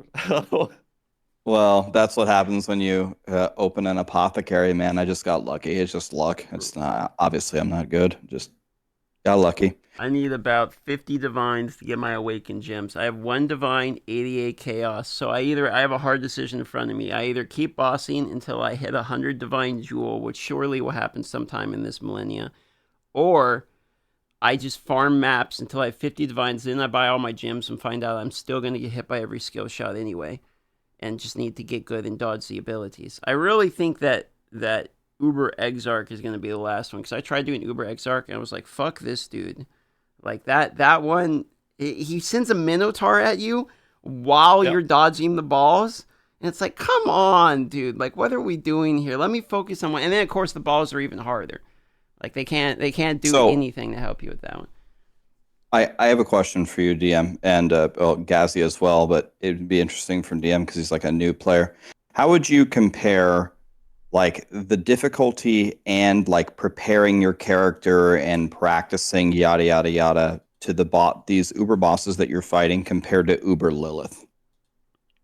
Oh, I mean, so there's only one experience I had with D4's Uber Lilith that I felt like I was preparing and actually felt like a good boss fight. The first time I cleared Uber Lilith, I pounded my head against her for 11 hours. I was doing Bone Spear pre-nerf, so it was still cheesy, and Uber Lilith was pre-nerf. But my damage sucked because my gear wasn't good. So I was doing like 1 million to like 2 million damage. I wasn't one-shotted, so I still had to dodge shit. And so I felt like I was actually learning the mechanics. And that to me felt like, okay, I'm preparing my character. I'm getting the regen. I'm having to use a potion before I go in. It felt like an actual fight. And it took forever. And then you gave me a couple tips. And then it was Rob gave me a couple tips also. I implemented those tips, kept practicing, got it down. That one felt like maybe my first Shaper kill. But then the Ubers don't feel anything like Lilith to me. Like Lilith feels like a dog shit fight compared to any of the Ubers in the game. And maybe Uber Either's a little bit closer to Lilith. But like the fights in this game feel to me where it's like it's constant reaction speed. Where Lilith just feels to me like, okay, I get my build on either one shot or nowadays, or I don't. And then I just stand there at one shot again. And I get the pinnacle. Like, that's probably what still the builds are. So I'm probably comparing, like, Pinnacle, Hold the Barb to, new player trying to fight Ubers, but I feel like I actually have to learn consistently each one of these boss fight mechanics and actually have to position myself correctly all of the time. Like I'm constantly readjusting where my characters are based upon how the map is being positioned and where the degen spots are going. And it feels closer to a League of Legends fight is the way I think of it than it does really feel like, let me try to beat this with just min-maxing my build and one-shotting the thing. But again, you know, if I had infinite currency, I probably could one-shot the bosses anyway. Kind of sums up the idea of beating the Uber bosses. The easiest way is to trivialize them, which you either make your character completely unbeatable, or you kill it before it touches you. I like the latter when I do bosses myself. If I farm bosses, I want to kill them in less than a second, which requires a stupid amount of damage because they actually have implemented a mechanic where they have a grace time buff that reduces their damage taken if they go out of an immunity phase. So when a boss becomes attackable, they take significantly less damage that decays over the next couple seconds. So for you to kill Uber bosses, which most of them has 112.5 million HP, you have to deal about 150 to 200 million shaper DPS to kill it in 2 seconds, approximately. And most of those builds still requires a little, like a half a second ramp up. Some of them requires more. Poison builds have a poison cap, for example. So it's quite a lot of damage to do that. But you mentioned the whole dodging part. You said Uber Exarch. Was the dodging part you reacted to being the hardest? Did I hear that correctly? No, I feel like I can position decent enough in these fights. For me, the hard part is when he goes Annihilation and then he auto targets you with the fire. I just can't absorb the fire damage. So if I don't have multiple flame dashes to avoid his rotation, then I can't take the fire. Whereas in normal Exarch, like I can get hit a couple times or I can out-rotate him, but I can't move fast enough. I need more movement speed to be able to actually dodge his ability. I have to tank it, which means if I don't have Ruby Flask up, then I just die. Like if he annihilates, I just die. There's no way around it. So either you have like super high movement speed, so you just run around him, or you have shield charge. His Flame Dash has charges, right? So you have to use something you can use consistently. Whirling Blades, shield charge with faster attacks would probably solve that, I guess. It's funny that you mentioned it because, like, when it comes to like dodging things, there's only one Uber boss. I hate the Exarch fight, by the way, because of the reasons you stated. I absolutely hate the fight. The way you can make the ball phase easier is summon skeletons. Minions, they soak the balls. So your fucking minions block the balls for you? So you oh my god, this minion horseshit continues, GHAZZY. Everything is OP. Oh, well, no. you have to keep in mind that the problem with minions, though, is that the balls have an explosion area of effect. So if you're standing where your minions are and the balls are coming in, you're going to get hit by the entire row. So you can cheese it with skeletons by summoning them to create gaps for you. So you can do that. That's actually pretty funny. But Uber Sirus is the only Uber fight that I will probably never do without a build that doesn't trivialize it by killing it immediately. Because I hate if you die in Uber on Sirus in general, getting back to the fight, to the boss room, is a pain in the ass. Takes forever, dude. And then you RNG into the orbs sometimes. There's one where I was doing Uber Sirus, and I walked out and I double flame dash and was immediately in an orb and just died. I'm like, I hate this boss. Like, this boss is fucking stupid, dude. And it also has so much downtime. You have to sit there and wait for like, all right, come, I'm going to smash you. And then he like, he floats down. It's like, fuck off, dude. Like, I get it. You're going to hit me in 2 seconds and kill me. But you're going to take 5 hours to get off your fucking throne. Asshole Emperor. Yeah. No, I absolutely hate it. But it's like the beam he does where he pops out 4. Have you done the fight, Rax, by the way? No. You have not. No, but you can spoil it or whatever. My tornado shot can't do bosses. It doesn't matter. My SRS, I'll try to kill everything. But go ahead. That sounds good. So there's a phase or an ability he uses in the last phase where he pops out 4 clones that stands in like a cross, if you will, like this, and they all stand and shoot a beam into a circle as like a ball in the middle of them. So once they're done charging up, that ball will explode, and the radius of that is the radius around these clones. You don't want to be inside of that. And once that explodes, these 4 lines, or 2 crossing lines, they start spinning. and they do a ton of damage. And then he blinks away and does his beams, which does bleed and shit and shock and whatever. And it follows you. So it's called the die beam. You literally have to make sure you dodge it by making sure you're on the other side of him at the same time as he's spinning. So it takes a while to get the hang of it, but it's fine once you get used to it. It's some horse shit. Let's be honest. It's some fucking horse shit. Whoever designed that needs to get an aneurysm. The boss fight actually just sucks, dude. It's a little brutal. Did you get to that phase on the Uber version? I don't know. The phase I got to was I get stuck inside of the stupid fucking room, and you have like 3.5 milliseconds to find the exit and teleport out of the exit perfectly before he drops like a meteorite on you. It's I don't know, dude. I don't know what part I got to. I was angry the entire time, right? Oh, I feel you. Now take those 4 beams and you double those beams. So you have like a tiny little window of a room that you can move in without taking damage and dying at the same time as you're trying to find wherever he teleported to dodge his beams.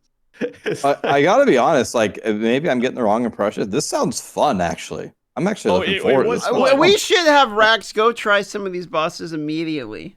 That way we can share in our displeasure of some of these bosses. Some of them are fucking cheesy. Rax, do you have a character on standard?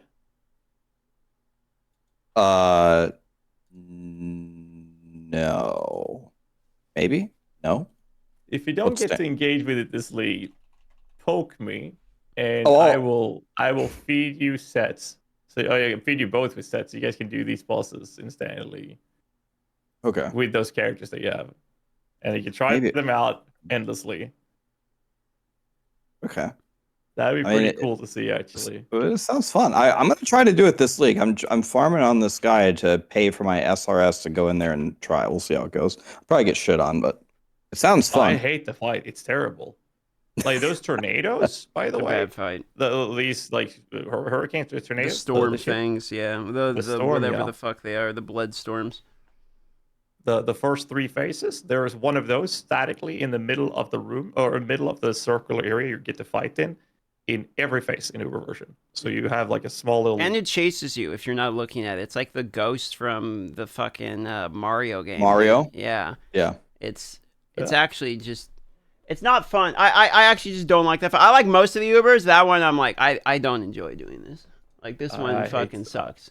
I want to do Uber either, but I'm sick of wasting currency. Like, I've wasted like 30 divines trying to do it instead of just fucking making my build better. I'm just buying set after set and just pounding my head into another death.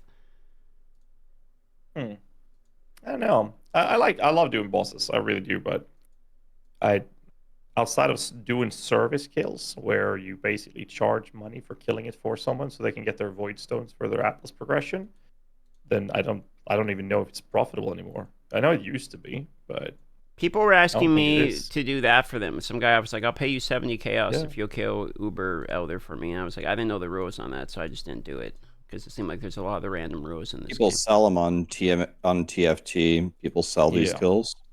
So I think it's perfectly legal. Okay. Yeah. I mean, that's not a problem at all. I think I believe Mavens are 40 chaos last I checked. Uber Elder last I checked, which was days ago, it's like 100 chaos for a kill.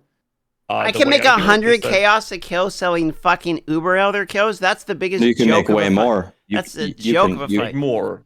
You can invite 5 people, right? Yes. What the fuck? There's 2 things to it. That shit's easy though. Oh my god, what? Yeah, but don't underestimate. Like, first of all, there's 2 things to it though, right? Don't underestimate how casual, the general person is. But also, like, for example, me on my lightning arrow character. My lightning arrow character is an absolute god of maps, but it's absolute dog shit at killing bosses. So for me, the first 100 chaos that I make in the league, the first thing I should do is buy a kill so I can get my 4 void stones. So all the maps are, D16 or whatever. And then I can make so much currency that I could make another character that can just shit on the bosses instantly. I guess that makes sense. Sometimes I almost wanted to play SSF to remove the concept of trade because I feel like the trade is what makes the game good, but also makes me limit what I'm doing a lot.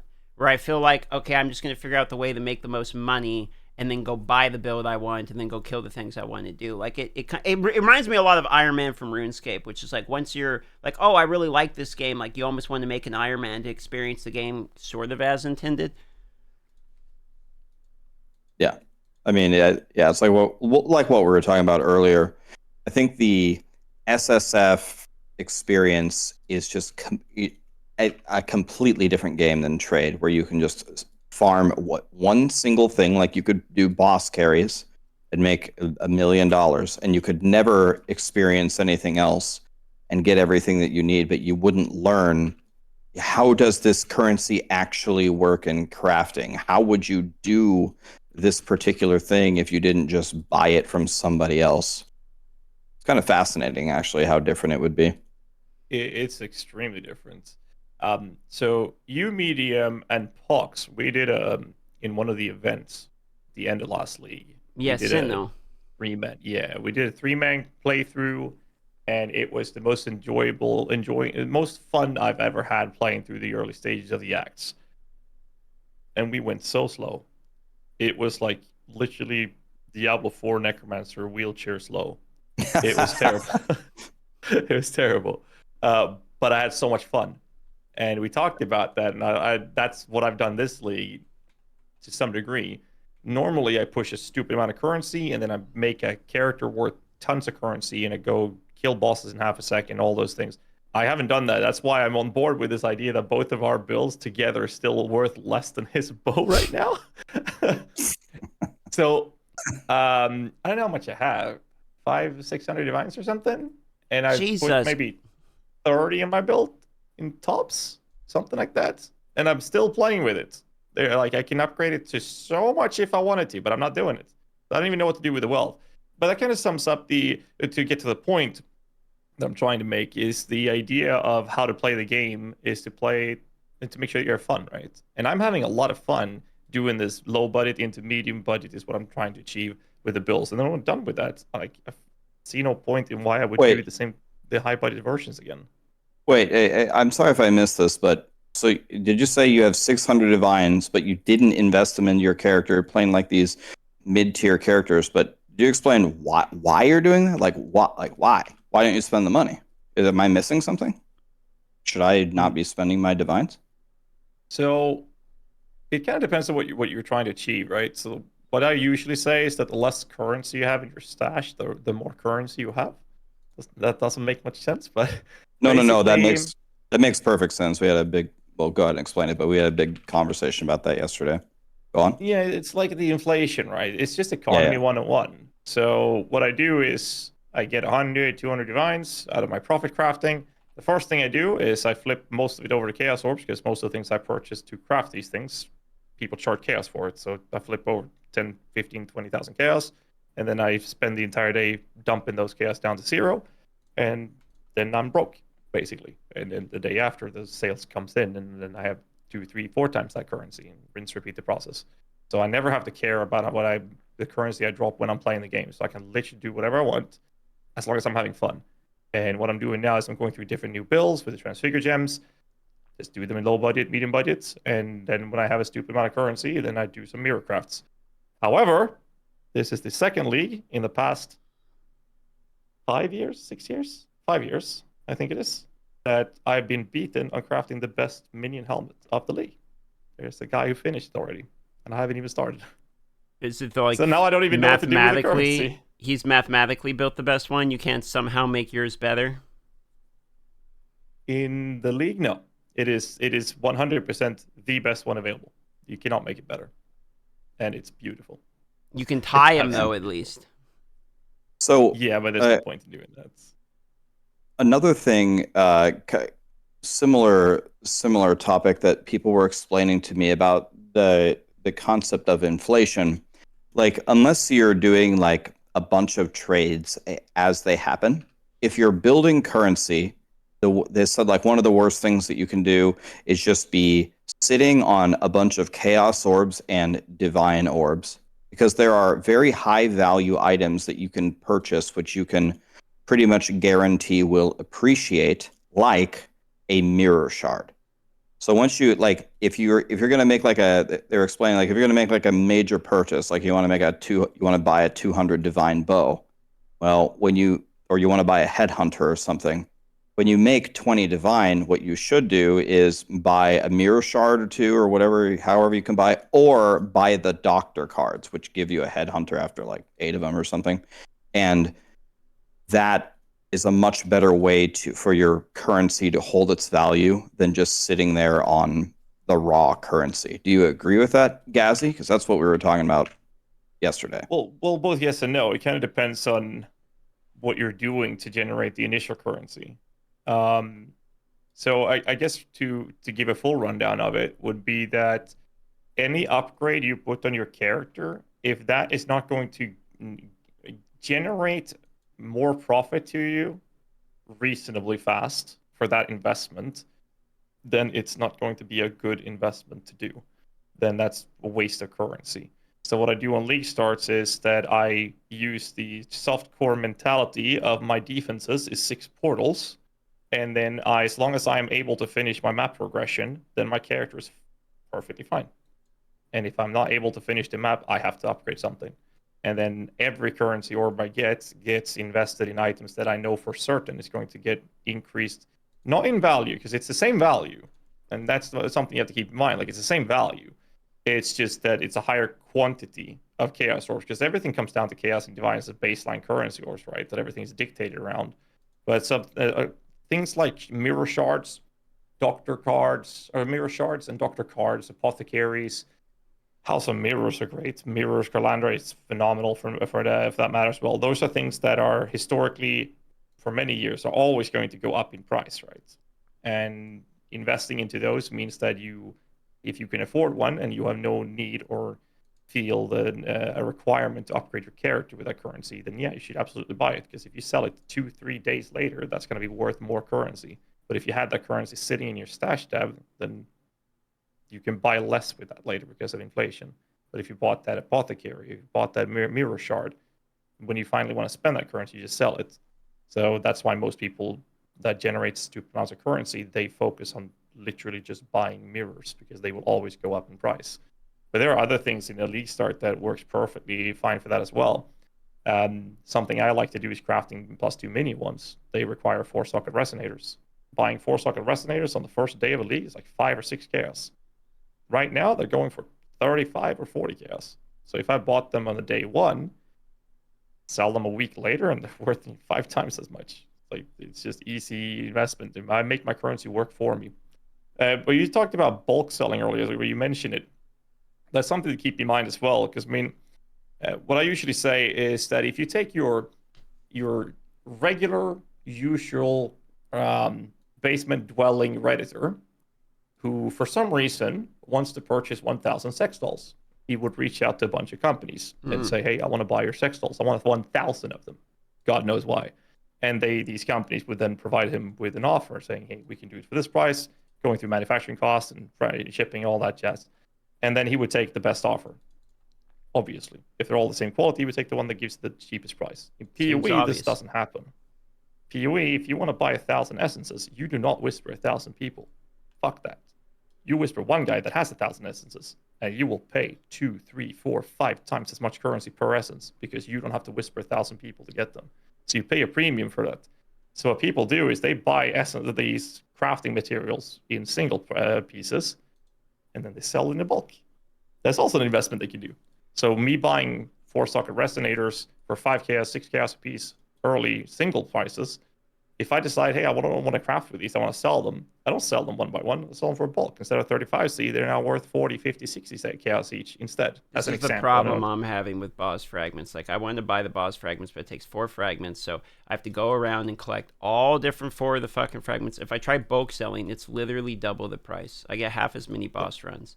So it's like, okay, so I have to basically do 50 trades. So then I was like, okay, well, let me try multi-buying each of the 4 individual fragments, but I'll do 4 trades and I'll multi-buy each. Even that's stupid expensive. They're selling for like double, triple the price. It's like, dude, people are making money just by collecting. They're like, they'll just do the trading for you, and then they'll literally make more money than all of us. Yeah, but I mean, you also have to keep in mind, like, when it comes to generating currency, such as profit crafting, that I usually use for my currency generation, it's like WoW comment. Time is money, friend. I don't want to spend 3 hours whispering people craft one item when I can spend a little bit more currency for the craft cost process and craft 50 of those items in the same time. So that's why we pay that price, and that's how the market works. And it's perfect because it's like a really cool ecosystem. Because a new player, they find an essence, they will sell it, and they get their currency. And then you have these super juicers like Rax doing Legion, pumping big dick kills, getting stacked decks with apothecaries, killing monsters, juicing their maps up and all that, like MP's group, the magic finding, all those kind of play styles. You want to juice your maps, and say you use 3 different scarabs. Not like you're gonna whisper 300 people to get 30 fragments or 30 scarabs of each type from that many people. You're not going to do that. You're going to whisper someone that has a bulk of them, and you'll pay the premium. You'll save 3 hours of time. I mean, I'm paying the premium. It's just like, it does come at a premium. It's just, it's quite expensive, which means bossing for profit almost feels non-existent. Maybe if you could do Ubers or something, but it feels like bossing for profit is basically RNG. It's either I hit something good or I didn't. There's not really, unless you're doing like Shaper. No one seems to like to do Shaper. No, yeah, I think. Sorry. Well, I was gonna go ahead. I was gonna change the topic slightly. Oh, No, I was just gonna say that Shaper is the thing is that people do is, I don't think people run them for profit. There's 2 things. I think some do. I'm actually not sure. But my perspective that I know for a fact is that people run the bosses for 2 reasons. One is to get their void stones. The other is to get void stones for other people. So they buy them to then charge for service runs for other people. And that's where the profit comes in. Not for the drops. I mean, you get lucky. Sure, you can get a big item. That's great. But I don't know how profitable it is to buy 100 boss runs and then run them solo and try to get money back from the drops. I mean, doing either wills. I've done it a few times today this league. I've only dropped the goddamn boots that's worth less than a chaos. It's like, I don't want to do that anymore. But if I charge, No, go ahead. I'm done. No, I didn't mean to interrupt you. My bad. One thing that I've heard universally about generating currency, like kind of what DM is talking about, is if you actually want, the people who make the most money are always people who don't play the game. If you stand in your hideout and you roll 10,000 sextants, or you craft, or you buy 30 million stacked decks, and you calculate the value of how often you hit apothecaries and doctors versus paying 1.6 chaos for each one, and your EV is even 1.8 chaos after a million rolls, and you can buy 50 mirrors of Calandra. So like, the people who make the most money just sit in town, I guess, and just, there's a couple of methods to do it, but just do extremely boring things that most people wouldn't do to just make $1 trillion. Excluding the sadly existing trade bots that does crafting for you at the same time, that I've been told exists, excluding those things that are against the OS, the most profitable way you can make currency in Path of Exile is flipping. You buy things for ship price, one piece at a time. You create buy orders, so people literally come to you to buy them. I buy orders up almost always when I play, and for using it, not for flipping it. I actually use it because it's cheaper for me to do that. And then they sell them in bulk, and then they do that 24/7. They sit in their hideout for 2 to 3 weeks. They generate 10, 15, 20 mirrors, and then they do whatever they want after that. And it's how much super is boring. a mirror worth compared to divines or whatever? Like, how many? 250 or something ish. A lot. Okay. Not sure what they're going for right now, but they're going up every day, or maybe not every day. Kind of stales. Actually, they go up a lot when Empyrean starts buying them, and then when they stop, it kind of gets stale a little bit, and then they go up again. But you can get a full mirror drop, right? Like, it can RNG. You can just have a mirror drop. Yeah, you can just drop a mirror of Calandra. Yeah. I have played this game for almost a decade, and I've never dropped a mirror. Well, then it just means my this team is your has league to get one. I think my team has about 400 mirrors in liquid, like actual mirrors in standard league. I've never dropped one in a decade of playing this game. ever. What's the most valuable thing you've ever had drop on the ground? Just straight up dropped on the ground, and you sold it for whatever 200 good divine. What's the question. most valuable thing you ever found? I want to know that. Me, it's the apothecary. I sold it for 41 divine. Well, I did magic find one league, or I've done it a few leagues, but we farmed headhunters. But we did it when mage blood were in the game. So I have dropped. No, I've only dropped one mage blood. Actually, I don't usually do magic find builds. I've done it once when mage blood was in, and I did drop one mage blood in there. We split that though, in that league. I think they sold for a mirror, so I guess that was half a mirror. It's not a mirror, Calandra. That's like the peak.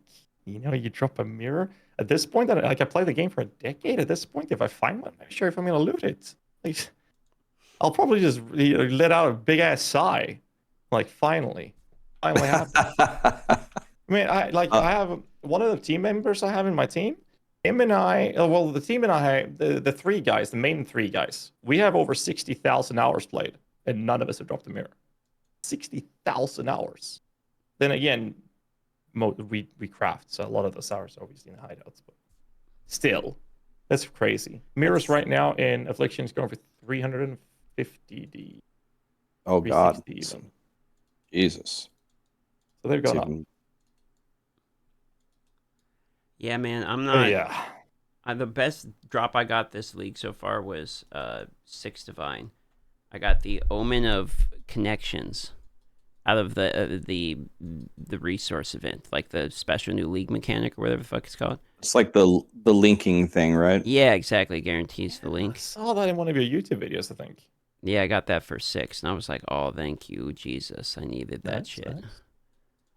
Nice. I was down pretty bad at that point. That carried me for a while. I think that got me. I forgot what it got me. It got me some upgrade. Oh, I remember. We spent a divine on getting my necklace, and then we spent another divine on maxing out the necklace because you have to buy the qualities, and then another divine on maxing out one of my rings, and then I think we bought more quality for the belt because the belt shit was expensive too. Like, quality and everything is annoying. You have to buy like 20 of them per item for the catalyst, and the catalysts are super fucking expensive. Which catalyst was that? The resistance ones. Oh, yeah. And of course I have to buy 20 of them. I believe that's the most expensive one. Yeah, that one and the HP life one were the two that we had to buy. And they were both very expensive. Took most of our currency. Rack's most value drop was the apothecary, yeah? Yeah, I've gotten some other I think I got a doctor drop. I got a nurse drop. Actually just found a charm 20 minutes ago while we were playing that is sold for 4 divine. That was pretty good. So this guy's making divines while we're like I'm actually playing a Blight while we're talking because you basically have to play the game. But you're telling me you made divines while you're sitting here. You made more than my current bank just during the conversation. I actually found 3 divines as well. But I mean, fuck? I don't think my strategy is the best at all though. Like, I think I'm probably doing stuff wrong in chat. I mean, every single day I learn 70 new things from chat. But yeah, I mean, I'm going T16 maps, Legion, full Legion Atlas with scarabs, the fragments, the sextants, the Legion compasses, and I'm paying the 6 chaos every single map for the additional Legion, and then I've got like the baby headhunter jewel, which gives you one elite affix on kill for 20 seconds. So I just stack them as I chain legions and just delete a 2,000, 3,000 monster T16 map and run around and pick everything up. It's pretty good. Inspired learning is pretty good actually. Yeah, it's nice. It's really nice. I'm about to make a currency farmer character or something because I'm liking my Palpatine build, but I looked into how much it was going to cost me because I want to fully max out this Palpa build because I think it's fun as fuck. But I need Awaken Gems, and those Awaken Gems are like 15 Chaos each, or Divine each. I need like 4 of them, so that's like 60, right? And that's before I even get into like an actual good glove, which is like another 50 Divine or something. No. I'm not like super rich DM, but the offer is still there. If you want to make a ranger, if you want to try this, I will just loan you my gear. Just put it on and just go. And You will have fun. You will have fun. It's fun. It's fun. It's a good It's offer. funny. I've dropped more liquid divine orbs. Like I think it's 5 or 6 divine orbs I dropped this league. That's more currency than the value of any one item that I found this league. I think So the highest value you've been items real I've sold is unlucky like then. 40. Yeah, it's pretty unlucky. Maybe. Like, but it's again like the way I generate currencies. It's crafting the items you're talking about for your investment to upgrade a character, buying gloves for 50 divines. That's the stuff that I do. Like I craft those things. They don't cost 50 divines to craft. They cost significantly less to do. On average, though, that's the important part to point out. Profit crafting costs less than they sell for on average. So sometimes you spend more, obviously. But that's just the way it is. So like I'm obviously not good at the game. Got no idea what I'm doing, but I played enough games to know like the basic concept of hideout is lava. I'm just always killing stuff. Just always go down and kill something, and that has worked out. I mean, it's the same thing in every game, right? You just keep plugging the maps. Every map is a slot machine. You just keep plugging the slot machine, and eventually something good will drop. I'll tell you one thing that's very annoying though. Like I don't know if I'm just unlucky or what, but one thing that I get to drop all the time are exalted orbs. And apparently exalted orbs are the same value or the same rarity, let me say, as a divine orb. I'm like, bro, I mean, I've got a fair amount of divine orbs too. Maybe I have like 15 raw divines or something, but I have maybe 30 exalts. It's like, bro, stop giving me exalts. Like it's the same rarity, isn't it? The worst one is the Eater World blue altars that you engage with if you do that map mechanic. I do the red ones. If you do the blue one, the red ones can give you chaos orbs. There's one that makes monsters drop exalted orbs. There's also one that gives divine orbs. They're equally weighted. So that's the one that Pox was showing me. He was doing delirium with the exalted spam or the divine spam. I was like, holy shit. I've seen people get like 50 divines in a map. Mostly I've seen is like 20 to 30 divines from one map just from that altar.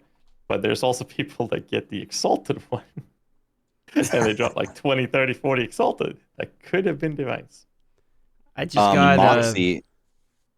Go on. No, go ahead. I was just gonna say I just got a Cortex synthesized map drop while we're sitting here talking. Nice. So that's 100 chaos. Hell yeah! I just got an exalted orb. God damn it, man. God, what was I gonna say? Log in. Everyone's playing. Moxie. So this is heartbreaking. Moxie found the divine altar, but he found it at like the end, like the map was almost done. You know, like the minions drop it. It's like there's no more minions to kill. But he said he still, even though it dropped at the very end, he still got 6 divines out of it. What? Must be fucking fucking nice. nice. 2 leagues ago at the very end, and I dropped 2 divines. I was so mad. I was so angry. Yeah. Oh man. But that's a classic though. The best one is when you get it on the very first one of a map, and you've juiced it up with quantity, pack size, and it just rains. It's fun. I mean, that's the perk of the enjoyment, I guess, of playing Magic Find, right? Because you just dish out so much values on the ground, and that's the dopamine kick from that. It's very enjoyable. So, I mean, that's one way of playing the game.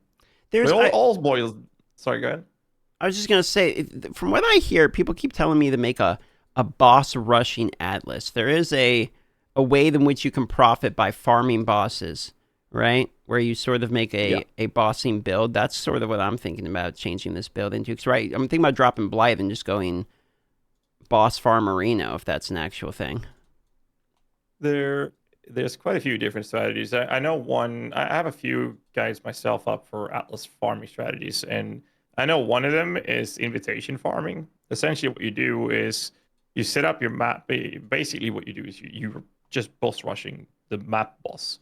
You're killing it, and that map boss has a very high chance of dropping, Elder, Shaper, Influence, Conqueror maps and stuff like that. And they sell very well in the start. Not as much now, but they still sell for a lot of currency. Or you do it to run the maps. It's kind of whatever. So you don't even do the map. You don't use it or anything like that.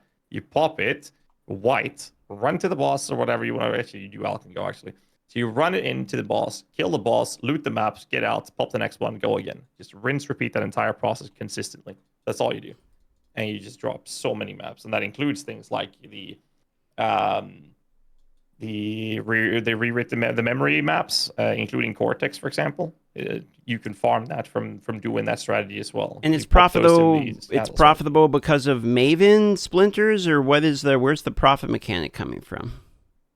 So basically, well, those things you get from the you get these influence or the Conqueror, Shaper, Elder influence maps from killing the boss itself. But what you do is run a Keystone, I think it is. I'm gonna double check in game. Give me 2 seconds. Where is it?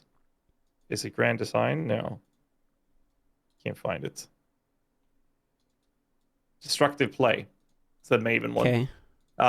So basically what happens is they fixed it, because if you kill the boss too fast, you would only kill one boss. But now they fixed it, so even if you kill it too fast, it's still going to happen. So Maven summons 1, 2, or 3 additional bosses in the map as well. Oh. So you kill one of the map boss, and then you get 1, 2, or 3 extra ones that just randomly spawns when you're witnessing the map boss.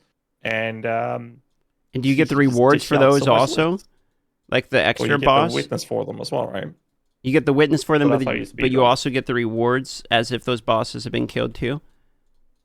Yes. Oh, so wow. basically the play is that you spam this and you get the map drops from the boss, and you also get the witness. But the thing is, when it comes to the Maven strategy of this, is that the witness itself, I believe, is only one, right? You only get the map witness for the map you're popping. So you do 10 different ones, I believe it is.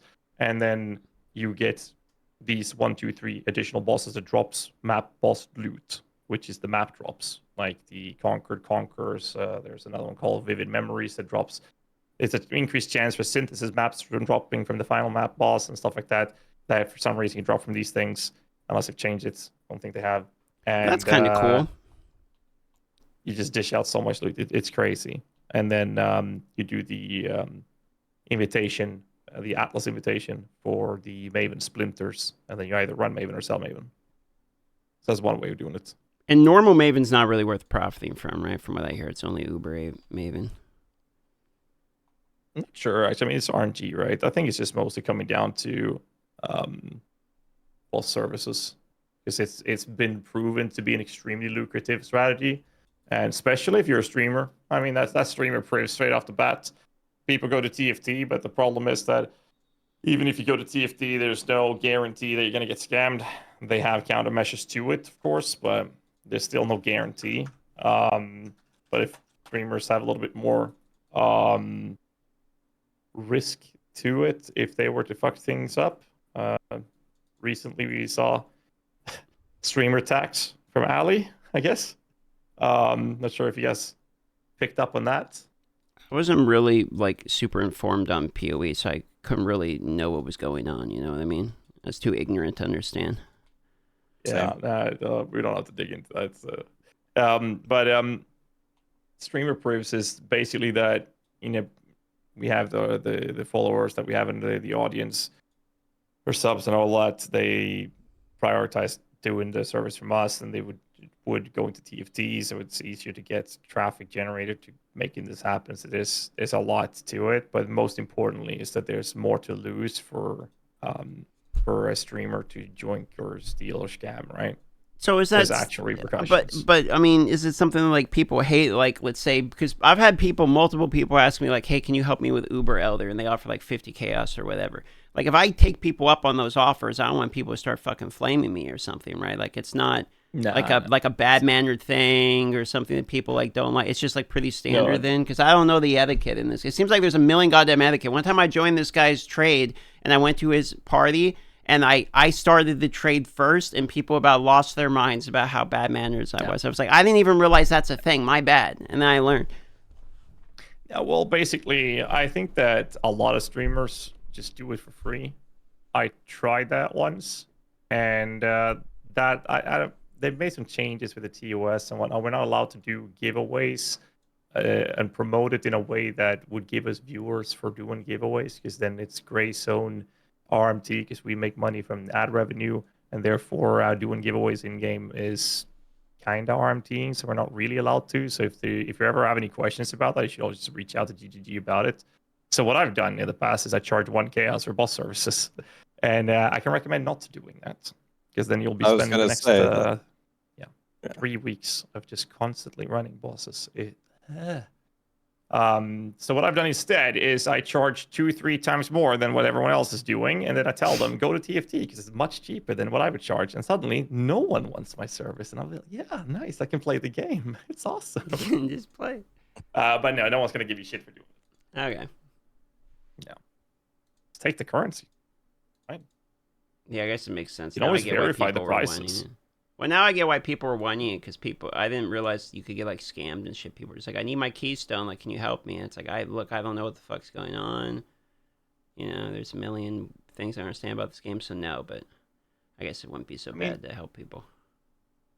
TFT has like some, I'm not sure what the rules are, but they do have countermeasures to prevent scamming and stuff like that, of course. And they have countermeasures. So, for example, if you pay for a boss or whatever, and that carry fails it, you're not gonna pay for it and stuff like that, according to the rules. If you break it, you get banned from the server. I don't know the exact details, but that's the gist of it. Sorry. So I was just messing around with this for the last couple of days. So there's like a vouching system. Yeah. When you go in there, in the Discord, whenever someone's like this would also be bad etiquette. I got screamed at for this, DM. If you ever need a service in TFT, which is probably likely that you will at some point, when the person successfully carries out your service, you have to vouch for them. So you have to go to a specific channel, you have to @ them, you have to say that this person did this thing for me, and then it gives them points within the Discord. And then you can tell who's new or who's a veteran in there by their badge, so you can see someone with like 100 successful Maven kills, and they're saying I'm selling Maven for 50 chaos. Spicy Sushi said, because he pretty much does mirror crafting, he deals with like the most valuable items all the time. He said that the number of scammers and cheaters in the game in that is outrageous, and what happens is you get banned. You get banned out of it if you obviously cheat people. But he said, people will easily take a ban on a fake account or something in order to steal like a mirror bow for you if you have to do like a special craft for it or something. So that's like a bunch of info that I've learned in the last couple of days. Is you can look for the vouching system, and he said, like, if you need like you're doing like a craft or something for a very high end item, and someone's going to do like something special for it that only they can do. Yep. If they're like a new player, never give them, probably pretty obvious, but don't give them like a 60 divine bow, because you're probably never going to see it again. This sounds like something that the company is. Is it a gray zone, or is it like something that the company doesn't like, or like the TFT Discord thing? Is it forward-facingly approved? Like, how's that go?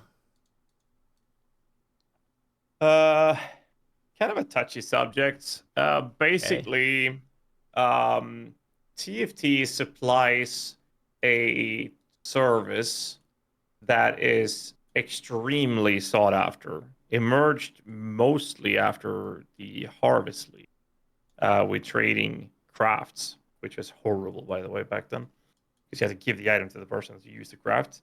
Anyways, so basically there's a huge demand for what they are supplying, and they are to my understanding, the only one that has this amount of traffic, so everyone goes there. The problem is it's not GGG, it's a third party. It's a third party that's managing it, and therefore they can do whatever the fuck they want. And not everyone agrees with the way they handle things sometimes. And that stirs up a lot of drama. It's basically there's always a Reddit post or two every league about it. Is basically the gist of it. But the TLDR is that they supply a service that a lot of people want, and GGG are refusing to supply this themselves. Therefore, the existence of the TFT Discord server. And I'll be honest, the way I play the game, a lot of it would not be possible without that kind of service. That's just the way it is. Like, what I do couldn't be possible. I can't buy 600 yellow beasts. And do they not provide the service because they think it's a service that just shouldn't be in the game that fundamentally makes the game worse? Or do they think it's something that they can't really at the moment supply? Like it's a issue with them being able to fundamentally make it, or they don't like the concept of what it represents? Well, Chris Wilson already deems, I say his name because he is the one who's been the face of this and this discussion. And the official GGG statement came from him as well. So that's why it's Chris Vision, basically. But basically, the statement is that trading is already too easy than they want it to be. So They are not interested in making it easier. And nobody likes the way the trading works right now. It's terrible. So is the game designed by like SSF Andes, where it's basically trading is something they wish was like not in the game entirely, but the ship is sailed on it, or because why is trading being easy a problem? Is what I would want to know. Well, it's the vision.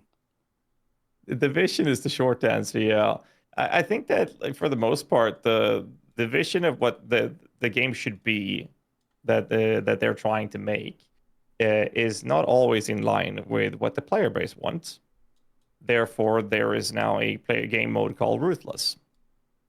That's my statement on it, my personal opinion. But it's not always in line, right? And they want to have a certain way of things, and they're trying to create this middle ground. But it's very clear that they are not interested in making trade easier than it already is. That's what they've said. We try to push them more on it, especially during the 3.15 disaster that happened back then. Terrible league, terrible changes happened, and Chris Wilson went on a tour, went on a couple of streams, including my channel, for some podcasts where we went through a lot of the community's questions, and we talked about those things. And basically, trading was like, it's not going to get easier. Like that's if they got what they wanted, it would be much harder than it already is. So they kind of don't like trading.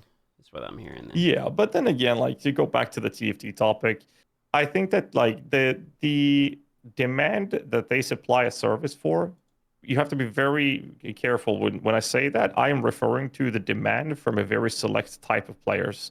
You're not going to see your casual Andy even giving a flying shit about trading in bulks or doing boss services and stuff like that, or mirror items. Like, it's such a small fraction of the player base that engages with that.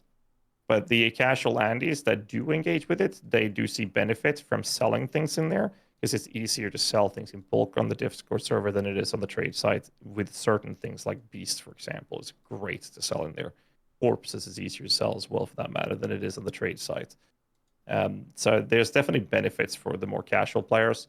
But I feel like TFT is more in line with more of a 1% player base kind of thing. But it's enabling a type of play style that wouldn't be possible without it. Yeah, so I think if I'm understanding like the sentiment here, at least from DM, I kind of agree. This reminds me of Halo 1. So Halo was one of the most famous shooter games of all time. It's up there with like GoldenEye and the other ones. But anyway, when Bungie made Halo, they spent almost all of their development time on the campaign, and then they threw together multiplayer in like a day and they said, well, this is your multiplayer, have fun. People want to play multiplayer, I guess. And then the multiplayer is what became, one of the greatest ever. Like, they stumbled upon something that is just so godly that they, unfortunately, in my opinion, as a person with many, many tens of thousands of hours in the Halo franchise, I think they actually just made the game just perpetually worse when they had something so good in the beginning. Kind of not too different from what Blizzard did with Diablo 2. Had such a great game, and it's not really clear that Diablo 3 and Diablo 4 have improved upon the genre at all. The thing is, for me, and again, I'm a new player, but with the way Path of Exile is set up, you have SSF. So for the people that hate trading and all this nonsense, and like GHAZZY said, it's only like top 1%. If you don't like trading, you just go SSF and you go there, and you have literally a solution to the problem within the game to play the game mode that you're looking for. But to me, as a new player, I think this trading thing, when I'm playing softcore, which I've heard people in the community call it fun core, the game is fun because of trading. As GHAZZY said earlier, TFT has enabled me to just chain run these Legion scarabs that I want to do. I don't like bulk buying would be a problem without it. Like it's just not as easy. But me and Spicy Sushi making my bow, him able to just conjure up these mats out of nowhere. I'm sure he did it through something like that. And I don't understand. Like, it's kind of like the same mistake Bungie is making, the same mistake Blizzard is making. You have something great that people love, and you have the community is asking you to double down on it and make it better. To take the approach that no, it's not going to get better. If anything, it's going to get worse. I think that's just a huge missed opportunity. I don't agree with it at all. What do you think about the idea that it seems like the normal version of the game is for people that want to make Path of Exile what they want to make it, like a customized version? That's why you can go down the Atlas tree, you want the skill tree you want. And SSF is sort of for the people that want to engage with the game as it was designed and learn the entirety of the game, or maybe not learn it, but just want to have to do their own challenge the way the game presents it. Whereas Path of Exile is for people that like to have, the standard leagues for people that like to have a little bit more control over their destiny. Because it seems like to me the trading side of it is so much better because you can decide. Like for me, my first league was I like Blight. What I want to do is Blight. Now, if I was playing SSF, I mean, after I get my anointment, what the fuck is the point? Why would I still be doing Blight? There's zero reason for me to do it, right? But because of trading existing in the game, I get to do what it is about Path of Exile I really liked, which was the tower defense that roped me in. And now that I'm roped in, I keep coming back to the concept of wanting to try SSF because I want to see the game in its whole picture as intended from someone who's just playing the game. And it seems like that is what GHAZZY here is explaining to me with their vision, or whatever you want to call it. Basically, the way that they see the game. They want people to interact with more of the game. I don't know if that's a wildly off-base take, but it seems like that's kind of the point of SSF, and it reminds me a lot of Iron Man from RuneScape. It's kind of the same thing. You're forced to engage with the entirety of the game, and then those style game modes make people fall in love with the whole game, as opposed to I really love the game because of this thing I like doing. I think that's a very fair take, and I definitely agree with it. The whole point of trade lead ARPGs, it all comes down to what I mentioned before. You have to remember that we are playing a game, and that's meant to be a way for us to disconnect from reality and have a good fucking time. So make sure you do that. If that means going trade, generating currency, or playing in a very specific way, or that specific build that requires this and that item to do that, go for it.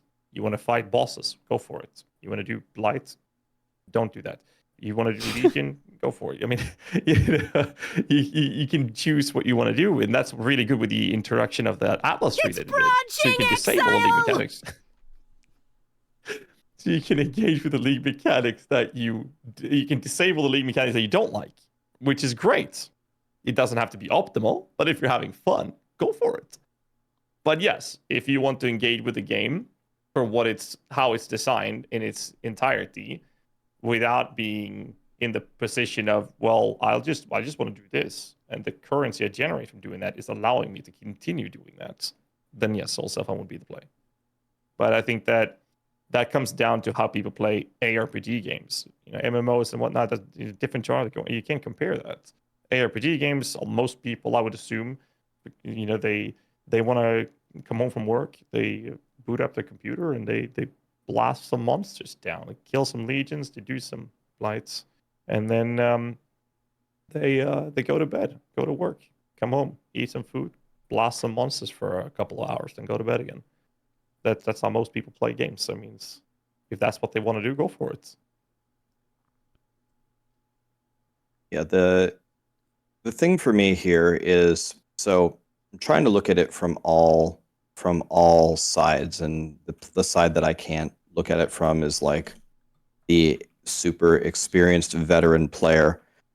But if I take Grinding Gear Games, I think so they have clearly created an excellent game that people love. So if they have the opinion, guys, we know what we're doing here. We have, as they say, as everyone jokes around, the vision of how this should go. Look at how good we've already made Path of Exile following our own logic. We don't need the player base to tell us how things should be done. There is some, I think there is some merit to that. They have proven themselves very competent and have been able to make a very good game that people love, and it's a free game, da da da da. So I can defend the idea of, let us make the game and we don't need to do everything that you guys say. But there are definitely some like hidden gems here that maybe they didn't intend to happen, that I think they should, again, as I said earlier, I think they should kind of double down on. When people love a certain thing, I don't understand why with some of the things that they have implemented in the game, like SSF, like, I'm not even saying like they need to go like the World of Warcraft route and make an auction house. I don't even know if the PoE community was even asking for something like that. But the fact that the best way to play PoE is going to all of these different third-party apps and sites and this or that just to play the game the way that they want to and have fun. If Grinding Gear Games would develop a nice interface that's from them and trusted, and I don't know, man. I don't understand. I don't understand moving away from that. That doesn't make sense to me. So they certainly know what they're doing, and a lot of gamers think that they're game developers, but they really aren't. They would be terrible game developers, if you ask them, they think that they're geniuses. But at the same time, if they're like, yeah, but if they think they're like, if they're going to get everything right all the time, and they should not consider some critical things from the community that seem to be working, I think that's a miss, man. I think that's just a miss. I think that when it comes to fundamental mechanics or functions in a game, such as how trading actually is supposed to work, or how crafting is supposed to work, and all those details, currency doesn't end up in a window that says a number like in D4. It's actually, you have to feel the weight by clicking the chaos orb, and it's going to take inventory space. Those decisions, there's always going to be a wide variety of opinions. A prime example of this is the nerfs they did to Harvest League when they introduced that to the core mechanic. Now, the problem they did was that they let the non-nerfed version of it exist in the new league after it was there, and then they nerfed it. I think that was the biggest mistake. So what they did was that they decided that this is way too broken, which it absolutely was. It was too strong. It was absolutely insane. Trivialized everything in the game, basically. So they had Sis was telling me that Harvest was like a big arguing point for people. Like the community was never the same afterwards. Is that, you're confirming that? Yeah. Is what I'm hearing. Oh yeah, 100%. The problem is that if you asked 1,000 people what they should have done with the Harvest League, in my opinion, is so far away from what they did, you would get 1,000 different answers. So when they decided to nerf it to the state that we have now, they decided that this is the best for the game, for the vision they have for the game. Their solution would not be in line with nowhere near the majority of the player base. The problem is, no matter what solution they would have done, would never have been in line with what the majority of the community wanted, because there wasn't a majority of the pool of the community wanted this exact thing. This is how they should have done it. That it didn't exist. they were spread out on like 1,000 different opinions of how they should have done it. And GGG basically had one of those things. Like, hey, we're going to take this one. And the entire community was like, what the hell are you doing? This is so bad. So it's just one of those situations where they couldn't please the majority, no matter what they did, but they had to do something. Everyone agreed that it was way too strong. Except there's 3 Andys in our chats that are saying, no, it was perfectly fine. It was so good. So I think that's the same thing when it comes to trading, to get my point. For training, there are people who want auction house. I don't think an auction house would work, because then I know that most people would, well, a lot of people would do what I do in MMOs, like in WoW. I raid in WoW Classic Wrath. Is it true that console has an auction house? Console trade it's a disgrace to even call it an auction house. Well, it's on console. It's going to be a disgrace. But my question is, they actually have an auction house? Well, the thing. Well, yeah, they have a version of it, if you will. But it's but the thing is they gain like a very dog shit auction house, but they lose Awakened PoE trade, which is 1,000 billion times better, right? Awakened PoE trade is just god tier, honestly. That's so I mean, it's not even an upgrade. It's just pretty much. But I think that the biggest problem ultimately is that there's so many different opinions on it, and if they made an auction house, the only thing that's going to happen is people that are flipping now would just flip easier, and more people would do it. Like all the gold I have in WoW Classic Wrath is literally flipping the auction house, all of it. It's not much, but it keeps me raiding without ever. I can raid log every week. So is there so it seems like there's a world that exists in which GGG has been making a good game. The game's fucking fire. It's probably the best in the genre. They seem to know what they're doing. People say they want this, they want that, but is there a world in which it's possible that we're all idiots? This company knows exactly what the fuck they're doing. The game is good because they're good. And maybe if they're not making the right decision, maybe we want trading because it'd be easier and all that, but maybe they were just right. Like, is that a possibility? You don't think so? No, and the reason, no. Go for it. No, I think the answer is no. And the reason why is no person or no collective group of people have all the answers to anything in the gaming world. There could be an ARPG that's 100 times better than Diablo and Path of Exile. It just hasn't been created yet. And anything could be better. They're doing a great job, and they've made one of the best games, certainly.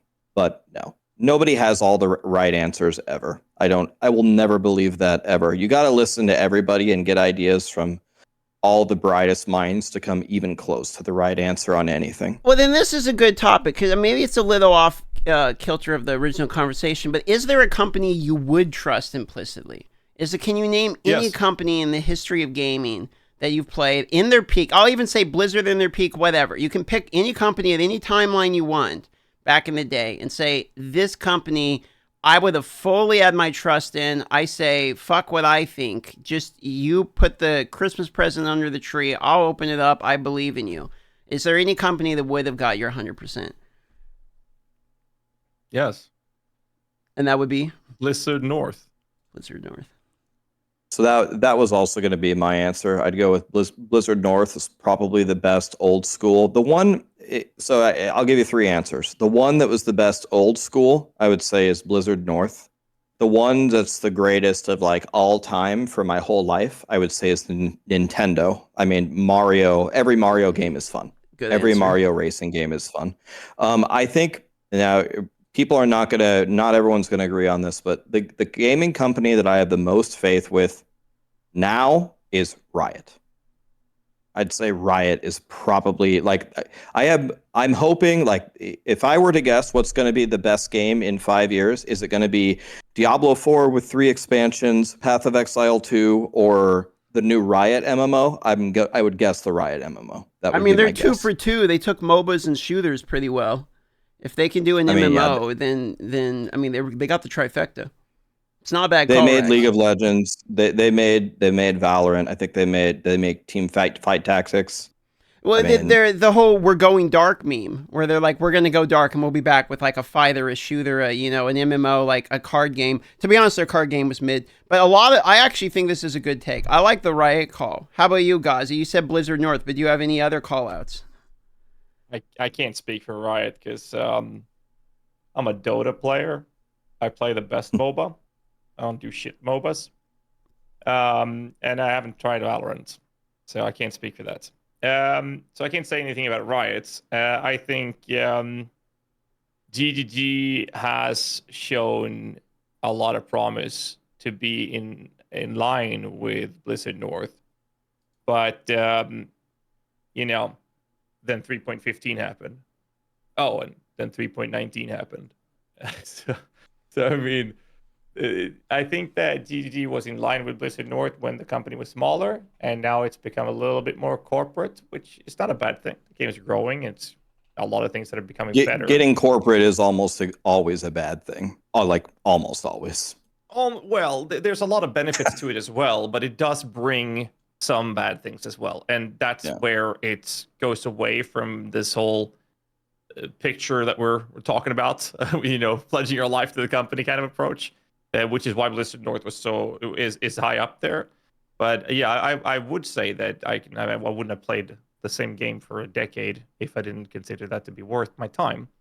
So no, I think GGG pre-315 would be in line with Blizzard North in my opinion. Okay, I got one for you guys. You ready? You ready? I'm gonna throw a name out there, and half of y'all are gonna know this one, half of y'all are not gonna know this one. All right, I'm gonna throw it to the studio company Interplay. You guys remember Interplay? They did Descent, did some of the OG Baldur's Gate. They had work in OG Warcraft or Orcs and Humans. They did Free Space. Did Fallouts. Interplay was fucking goated. May they forever rest in peace. It was in Lost of White Vikings. The early ones? I don't know if they did Fallout. I know they did. They might have actually worked on Fallout 1 and 2. If I remember right. Like the ones that play like the graphics and the way the top view, like the older ones, but not the newer ones. I think they were defunct by the time the newer better ones, you mean? DM, I thought you were going to give it to that gaming company that unfortunately just went out of business that you made a YouTube video on. Oh, the fucking day before, fantastic. Okay, they get my vote for the biggest cash grab of all fucking time. They passed it more though. Yeah, I believe in them to make some money and fucking run with it. That's what I believe in. And then make some like worse than Immortal? Holy shit, dude. They had this game that they say they made for 8 years while releasing other games, and then they sold $12 million in revenues of copies and then shut it down. What was it, 4 days later, 5 days after the game was out? They're like, we're no longer developing the game. It's in early access, so they sold it on Steam. 352,000, I believe, copies of the game sold. And 90,000 of them were refunded, by the way. And then they're like, we're no longer developing this game, so Steam had to pull it. And then they said, we're too much in debt. The game's a financial failure. As a #1 selling game on Steam, we're a financial failure. We can't pay off our debts. They took $12 million more than debt to make the game. It doesn't make sense to me. Another thing that doesn't make sense about the whole situation is one of the things that people were so upset about that gaming studio, right, was they were requiring their employees to work for free. What? So that's not like one. Yeah, not all of them, but if you read their post about it, they said that I think what are they called? Fantastic. They said that a lot of our games were built on the blood, sweat, and tears of volunteers. They volunteered their time to make the games. Yeah. So it's not like usually for any company, unless it's like a very weirdly structured company, your #1 expense is usually your employees. Almost with any company. And they had volunteers. So like how did you run out of money? How you go in debt over $12 million? And you can't pay your fucking bills and you close down the goddamn studio if people are working for free. Maybe they donated all of the money that they had to the Completionists for their charities. Did you hear about that? What? Oh, do you guys know who maybe you guys don't know this. Do you know who the Completionist is on YouTube? Oh, the YouTube channel. Yeah, 1.5 million subs. Oh the gamer. Yeah. So he does. Yeah, that's all right. Yeah, he does all the charity streams. It was just discovered he's never donated $1 to charity. Right. I saw that, and for some reason, all the money's still in there in the company. For some reason. Yeah, so they just donated 600K of it to. They finally did it. Oh my god! And then they said, "You guys don't understand." He had a video about it. He said, "You guys don't understand how it works. It takes many, many years to discover who to donate the cash to. But it's strange though, because for 10 years they didn't donate the money, and then the moment that someone pointed it out to them on the internet, they donated the money within 2 weeks. So how did you solve the problem within 2 weeks?" And then they were going to say, "Oh, peer pressure to like." There's an economic concept that I'm sure you guys know called time value of money, which is kind of like what we're talking about with inflation. I mean, 600K donated after sitting on a bank account for 10 years versus 600K donated 10 years ago. How much money was lost to charity or these researching foundations for, mental illness because he couldn't discover who he should donate the money to? I mean, the reason you would, well, not the reason you would do it, but a reason for charitable donations and stuff like that, setting up a trust fund, like those kind of things, is for tax reliefs. Like you get the tax returns. That's a big reason why people set those things up. Like there's a financial benefit for doing it, which is good, I guess, because the charity part is for a good thing. So it's a win-win situation. Imagine you're a dude. Okay, imagine you're a dude. 40,000 a year is what you make. You donated $100 to this charity, and then you hear he waited 10 years. So in the 10 years, you thought your $100 was helping some kid. And 10 years later, he's like, I needed to save it for a bigger tax write-off. Like, can you imagine? No. Yeah, but what I was going to finish with saying was that my understanding of how that works, because I know it's different from country to country, and I'm from Sweden. My understanding is that the tax write-offs has nothing to do with how much money is in that charity company. If they donate that or not has nothing to do with the tax write-offs rights. So there's no point for them to keep it for any reason whatsoever other than a parachute when their YouTube channel gets hacked or banned, and then they can do a rug pull and be like, well, now I'm broke, so the charity's gonna go to me. That's the only reason I can see, because my understanding is that the tax reliefs or the benefits would still be there whether they donated the money or not. I have no idea how it works in the States. I literally have no clue. That's why I'm asking. Is there a benefit for him to keep the money in the company? Well, no, not for him in particular. Not in particular for him. However, from what I allegations have been made is there was an issue related to. I'm trying to pull up here to see, but I thought it was like his family owned the charity or something. There was some kind of weird complication, right? But this is like the latest news. I didn't actually end up watching the videos on it. I saw something on Twitter about it, which is often not correct. But I thought there was just asking because I have no idea. So I don't think that holding on to it helped him at all. It was explained in a lot of videos. It's pretty complicated. Like I'm not a tax law expert, but they had to switch their charity from like private to open, and switching, and they have the correspondence with the IRS telling them that they could change it, and the way that he explained it was they switched it to open because so they could have more freedom in how they would do the donations. I don't think, I mean, you still have to file your yearly taxes. I don't think the money sitting there affects it one way or the other. Could be wrong, but I don't think it affects it. The problem there's two critical problems here. There's two issues. The first issue is he apologized for misleading the people and making statements that implied that the money had already been donated when they intended to donate it later. But that's not what he said, though. He didn't make statements that were misleading. He literally said the money has been donated to this charity, this charity, this charity. We are their number one donor, this. it's just a lie. It's just a straight up lie.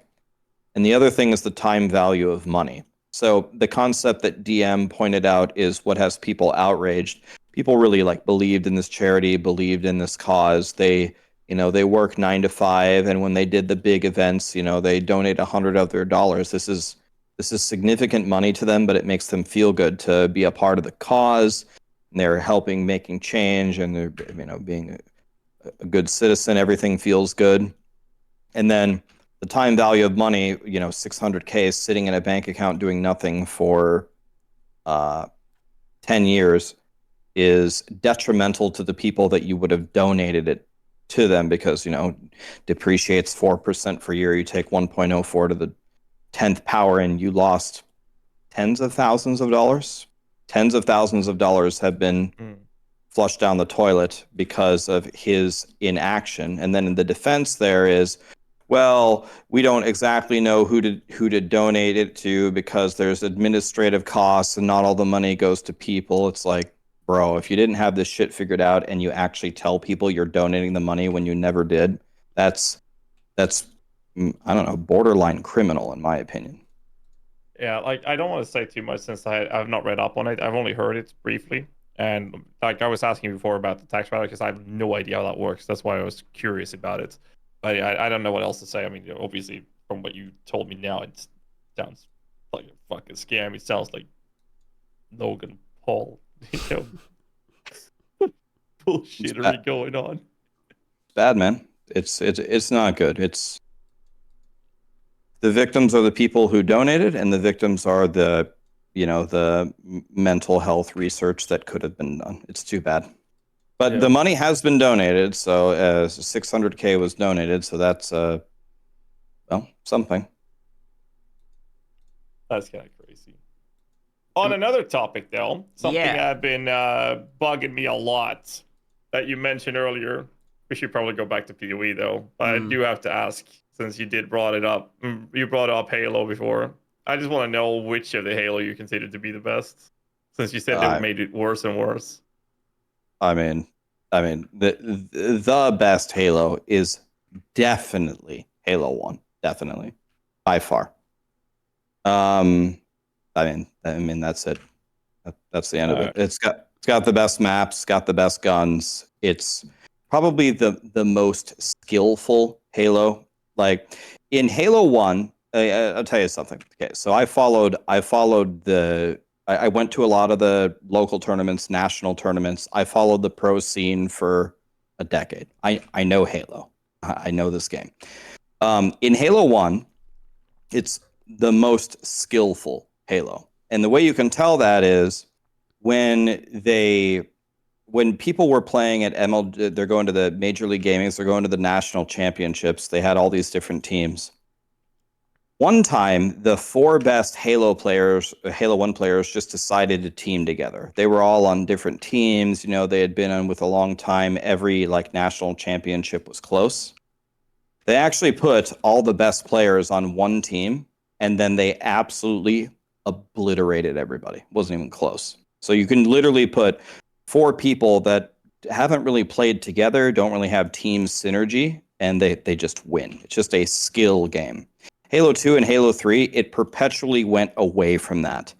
The teams that would win the national championships weren't necessarily the 4 best players. It was all about teamwork and practice. And who gives a shit about that in shooter games? It's may the best shooter win. It got away from from just basic shooting. It's who can use the jetpack the best and who can do these MLG 360 no scopes and all this other bullshit. I hate it. I'm just the old guy on my porch with a shotgun talking about the golden age of shooters when it was like Bond and Perfect Dark. It's just gotten perpetually worse. It's about vehicles and turrets and jetpacks and so you must not like Halo 2, like Y-tapping and weapon swapping and all the min-max mechanics. Where you more of I want to see the person who can aim the best. Sort of like Fortnite no build. I'll give you an idea. My buddy Kyre, right? You might know Kyre from D4. He was a decent player in I think it was top 32 in Halo 2, for instance. and like he had the issue with Fortnite where he loved building because of how complex mechanically it is, and I had the opposite issue where it's like I just want to shoot the guy with my gun, and I don't want to hit all these little min-max mechanics, slide this, build that. I just want to shoot the dude. And so that sounds to me sort of like the argument I hear between Halo 1 and Halo 2, which is Halo 1 is who can shoot the dude the best, and Halo 2 is who is good at min-maxing everything the best. I'm more of a Halo 2 fan. Yeah, so I would say Halo 2 didn't ruin the franchise on its own. I think Halo 2 was worse than Halo 1, but it was still a pretty good game. I could BXR. I can YYX double shot people. I can noob combo people. I can do all of it. Like that tech to me wasn't too bad, and I don't mind it. But I mean, but listen to the idea that you said though, DM. Like let's not think critically about this. Let's zoom out. Let's lean back in our chairs. Think about what you just said. In order to win a gunfight, you have to learn to build a tower. Trust me, I hate it, bro. You don't have to convince me. No, I think it's the stupidest goddamn thing in any game ever. Some 12-year-old is building, the fucking Mona Lisa over here while I'm just trying to aim a rocket launcher and I shoot myself in the foot. Like it pisses me off to no end. I love PUBG era. Those are good days of Battlegrounds. That's more in line with what you're talking about. You don't need more than 3 brain cells to just say, you have to build a tower to kill people to know that it's the most dog shit game ever. That's it. I mean, pretty goddamn popular game though. It's over though. I mean, I ended the debate instantly. It's over. It's just I don't know. Is this the new get off my lawn? Is it? I think the line is no longer like I own land, as an old person, but it's if you hate building in Fortnite. I think that's what qualifies you as the new boomer. That's the new line in the sand. Lawn, yeah. Do you like zero build or standard Fortnite? My favorite way to play Fortnite is to put the controller down and turn off Fortnite and play anything other than Fortnite. That's my favorite mode for Fortnite. Unironically. But yeah, I mean, I would play no build if it was like a torture, like the government captured me and wanted to torture me for answers about stuff, and they made me play Fortnite until I talked. I guess I would rather do no build than building towers, but it would be painful either way. I think that if I was paid an incredibly high amount, like stupid amount of money, I'd probably play any Fortnite, and then try to forget that day. What was it, Ninja that said that his promo code he made like $5 million in a month or something off the promo code? You remember that? That's so insane. That's crazy. That's insane. I don't know, dude. It's like if I played a Battleground, I'd play PUBG. I love that era. It was so good. It's more in line with the no build that you're talking about. But I never played Fortnite. I probably never will. Dude, you're the smart one, man. Yeah, don't. That game is. It's not worth it. Just play the. But it's funny though because it's like Fortnite was like an introduction, like that made the game or that type of game accessible or more, I guess, okay for their parents to tell for their children to play for the younger audience. So if we go back to ARPGs, to get back on the topic. Nice, we did it. We made our way back home. I'm segueing in back in line here. Solid. To translate that into the ARPG world, there is a company that tried to create a younger audience catered game that was meant to be an introduction to ARPGs for the very young audience. For kids? Do you guys know what I'm talking about? Seems like a financial failure is what you're talking about. Minecraft Dungeons? KW? Minecraft Dungeons is actually one that was pretty close to it as well, but not as extremely young audience as Torchlight. Not Torchlight Infinite. Torchlight Infinite is pretty all right. But it was called Torchlight 3? Yes. Yeah. Torchlight 2 was amazing. Oh, yeah. I love that game. Torchlight 3 came around, and I don't know. It felt like it was catered to 10-year-olds top, absolute oldest player base would be 10 years old, and it just felt so awkward. That's how it felt. Whereas Torchlight Infinite feels better, much better. Like I actually find myself enjoying that game when I'm playing it. And then if you try like compare that to like PoE would be like the, for the actual boomers. Like, you don't see 12-year-olds even trying PoE. They Is don't put the PoE skill a tree and they boomer game? literally Are have a we hard time. boomers? Have we made the line to boomer? Yes. We are? I'm afraid I have to say yes. Man, I'm sorry to 33 break it next to you. month, dude. I'm a boomer already. Oh, 33 man. next month. Congratulations. I'm hitting. Wait. You're a 91er as well. Holy shit. I'm a 91er. No. God damn. In January. Next month? January? Yep. I'm in March. GM, I got a question for you. Have you ever played Torchlight 2? Nah, what's Torchlight 2?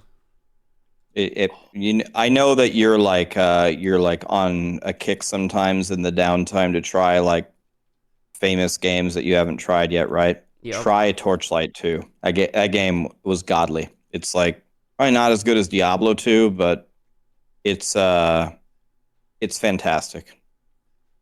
You should try I'll it. add it to the list of ARPGs to try. I still gotta play OG Diablo. And then there was one I tried a while ago called The Gauntlet, which was pretty good too, which was an ARPG. I don't know if you guys ever tried The Gauntlet on Steam. Was that on? I think I might have played that on console a long time ago. It might have been on console also. Couldn't tell you. I think it was called Gauntlet. Gauntlet TM. Actually, I just looked it up. Shit, what was that old school ARPG that they have a new one coming soon? I played the older one on the PlayStation. Castle It's Crashers. coming soon. No, it's not Castle Crashers. God damn it! Titan Quest. Thank you, chat. Titan Quest. Titan Quest 2 is coming soon. I'm very excited for that because I play the shit out of that on the PlayStation, dude. So much. People were recommending Never played me that Titan one. Quest. Yeah, I've also heard people say that one's good. We're gonna have to try it for sure. Oh, we got Last Epoch coming in February also. So I mean, pretty soon. Game, right? That game's great. That game's great. We blasting Last Epoch then. Is that what's going on in February here? That's what I'm hearing. Because January we got D4 Season 3 and then rose right into Last Epoch. So we got a month of D4. No, D4. No, D4 Season 3 should be right after it ends, which is end of January. And Last Epoch comes out at the very end of February. So we should have a month of D4 into Last Epoch into PoE next league, right? Assuming they're finally back on track with 3-month leagues instead of 400 monthlies. So yes, that would be the case. We get launch, which would be amazing. Starting at the end of January, we should be pumping pretty good here. Yeah, we're gonna have some content to make. Another thing that's fun as well, having Rax on this podcast, is the fact that when it comes to Last Epoch, there are 2 new Mastery Ascendancy classes being revealed. One of which will be showcased early access. Well, not early access. Well, I guess there will be a first reveal on Meixsell's websites for the Falconeer. And I have a contract that I make my guides not at Meixsell, but at Icy Veins. And we are going to be showcasing the Warlock. So those 2 things are going to be happening leading into the February launch for Last Epoch. So that's pretty cool. And if you guys... Go ahead. No, sure. Go. I was going to say another thing that's coming out that's going to be godly, if you guys didn't hear about it, and hopefully I'm stating this correctly. GHAZZY, maybe you know a little bit better than me or something, but in Last Epoch, they have a very interesting idea for trade in the game, which I find to be pretty damn cool, which they're launching, I think, with the launch of the game. And you can essentially spec into how you want to play the game. So you will either spec into SSF or you will spec into trading. And you will like level up within that to gain like really, really awesome rewards that are, I think they're different. Like, oh, if you do SSF, like if we correlate it to Path of Exile, it's like, oh, SSF, maybe your crafting at a certain, at Grandmaster level gets a little bit easier because you know, it's hard for you to do all the different mechanics to get all the stuff that you could get in Trade League. Or for Trade League, maybe when you trade currency, after a while, you retain 10% of the currency that you trade or something. I don't know. That probably creates some infinite loop that would break the game. But you essentially you spec into these masteries and you can choose how you play and level up within that. I thought that was actually, I mean, we'll have to see how the implementation goes. Like any idea can sound good on paper and not work at all in practice, but what is your guys' opinion on that? Does that seem favorable to you as a way to design the game? The way I understood it, you can go first. You tell what you go on because I got to pee, and then that will buy me some time to pee while you answer. I'll be right back. All right. So my take is, from my understanding of it, is phenomenal because it's not just solo self found. You basically get extra added magic find stats. You will have increased chances of dropping items for you choosing to do that. So it's not going to be detrimental because you're no longer trading. You can target farm pretty much anything in that game to some degree, which you can't do in PoE, which is one of the best things with it when it comes to the grind, in my opinion. You want to hunt down that specific relic, this is the kind of content you will be running. And eventually you will drop it. The super rare one's going to be really hard, but eventually you will drop it. And if you then choose the soul self, you'll have an increased chances of dropping those things. What's really cool with it is that you can still do what we can do in party right now.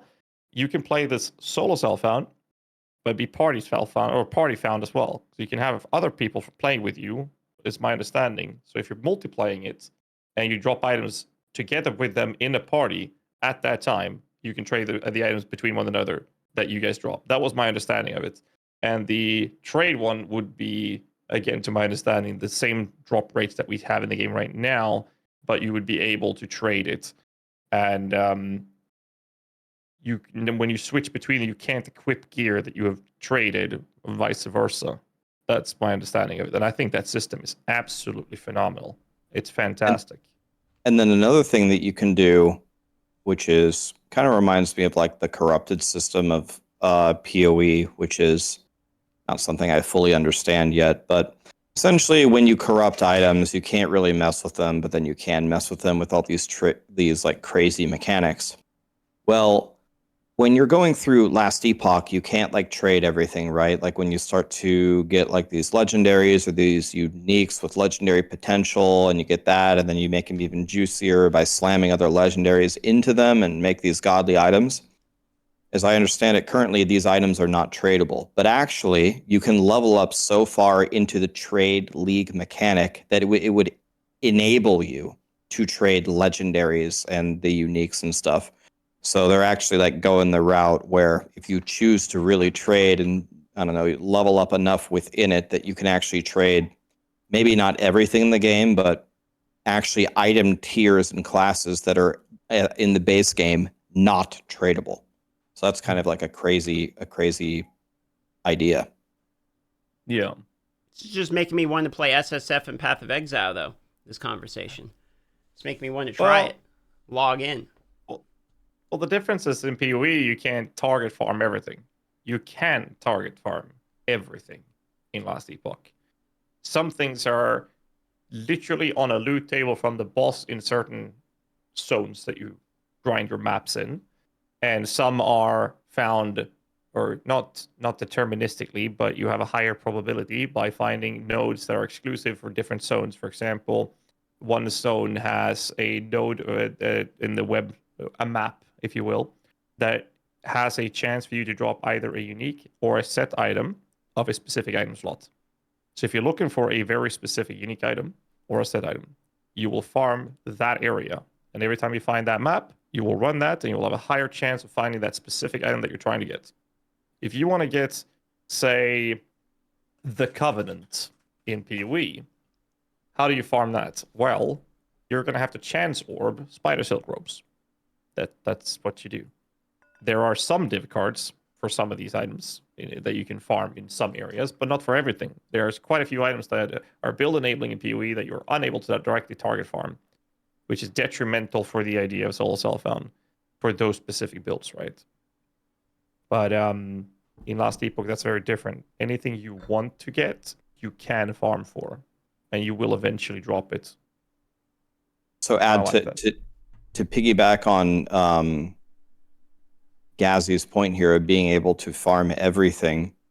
The monolith system is a little bit different than the mapping system, which is one of the reasons why you are able to farm it. So yeah, you're able to, once you have a mastery of how to like go through the monolith and pick the nodes within it to target farm, that is a huge advantage to finding it.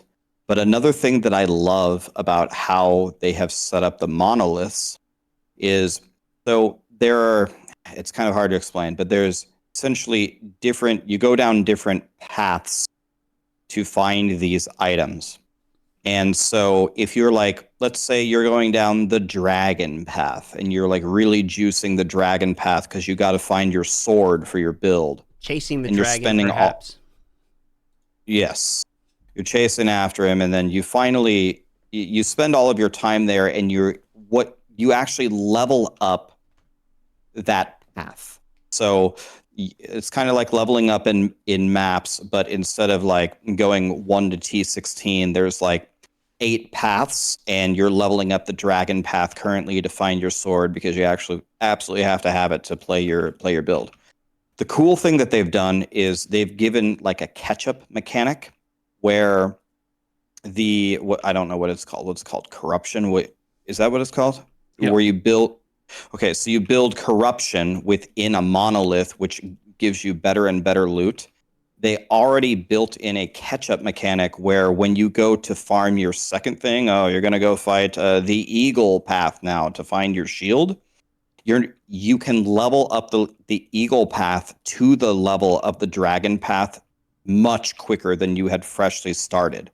So not only are you target farming your specific thing in the dragon path, you are also pseudo leveling up every other path, which will make it easier to get to the end game of the other ones, which I think is, again, another brilliant decision by them that they've already thought of this. And that'll all be in February when Last Epoch launches. It's really like March. It's like the last day of February, right? Yeah, literally. Yeah, I think it's the last day. Yeah. On that note, I think that we usually try to, well, this is our second episode of Tavern Talks, so usually means last time. We are trying to have these about 1.5 hour long. We're way past that, and we spent the last section of this basically not talking about PoE. So we've been blasting Halo and Last Epoch. Yeah, we talking about Fortnite and shit and completion. That was all DM's fault. No, I'm gonna blame on everyone else, but fair enough. The Fortnite part is what I was meaning. All right, as a co-host of this podcast, I completely agree that it is DM's fault. Oh my God, Mr. Co-host, so much with going down with the ship. All right. Fair enough. Well, ladies and gentlemen, this has been the second episode of Tavern Talks with special guest Raxentarax. There we go. I get it right that time. You did. You haven't gotten it right one time, but that's okay. I like hearing the different version every time. Every time I try a new one, when I hit it, can you just have like a jackpot bell go off? Like, DM got my name right for once or something. You and Woody. I'll gift you 10 subs the one time you get it right. All right. Well, now I'm incentivized to try it. So thanks for coming by. Appreciate you having the podcast with us today, boys. And we will be back next Tuesday after Tuesday for the Tuesday after Tuesday Tavern Talk Tuesday Talks. Exactly. Okay. Holy alliteration, Batman. How many T's did you have in that sentence?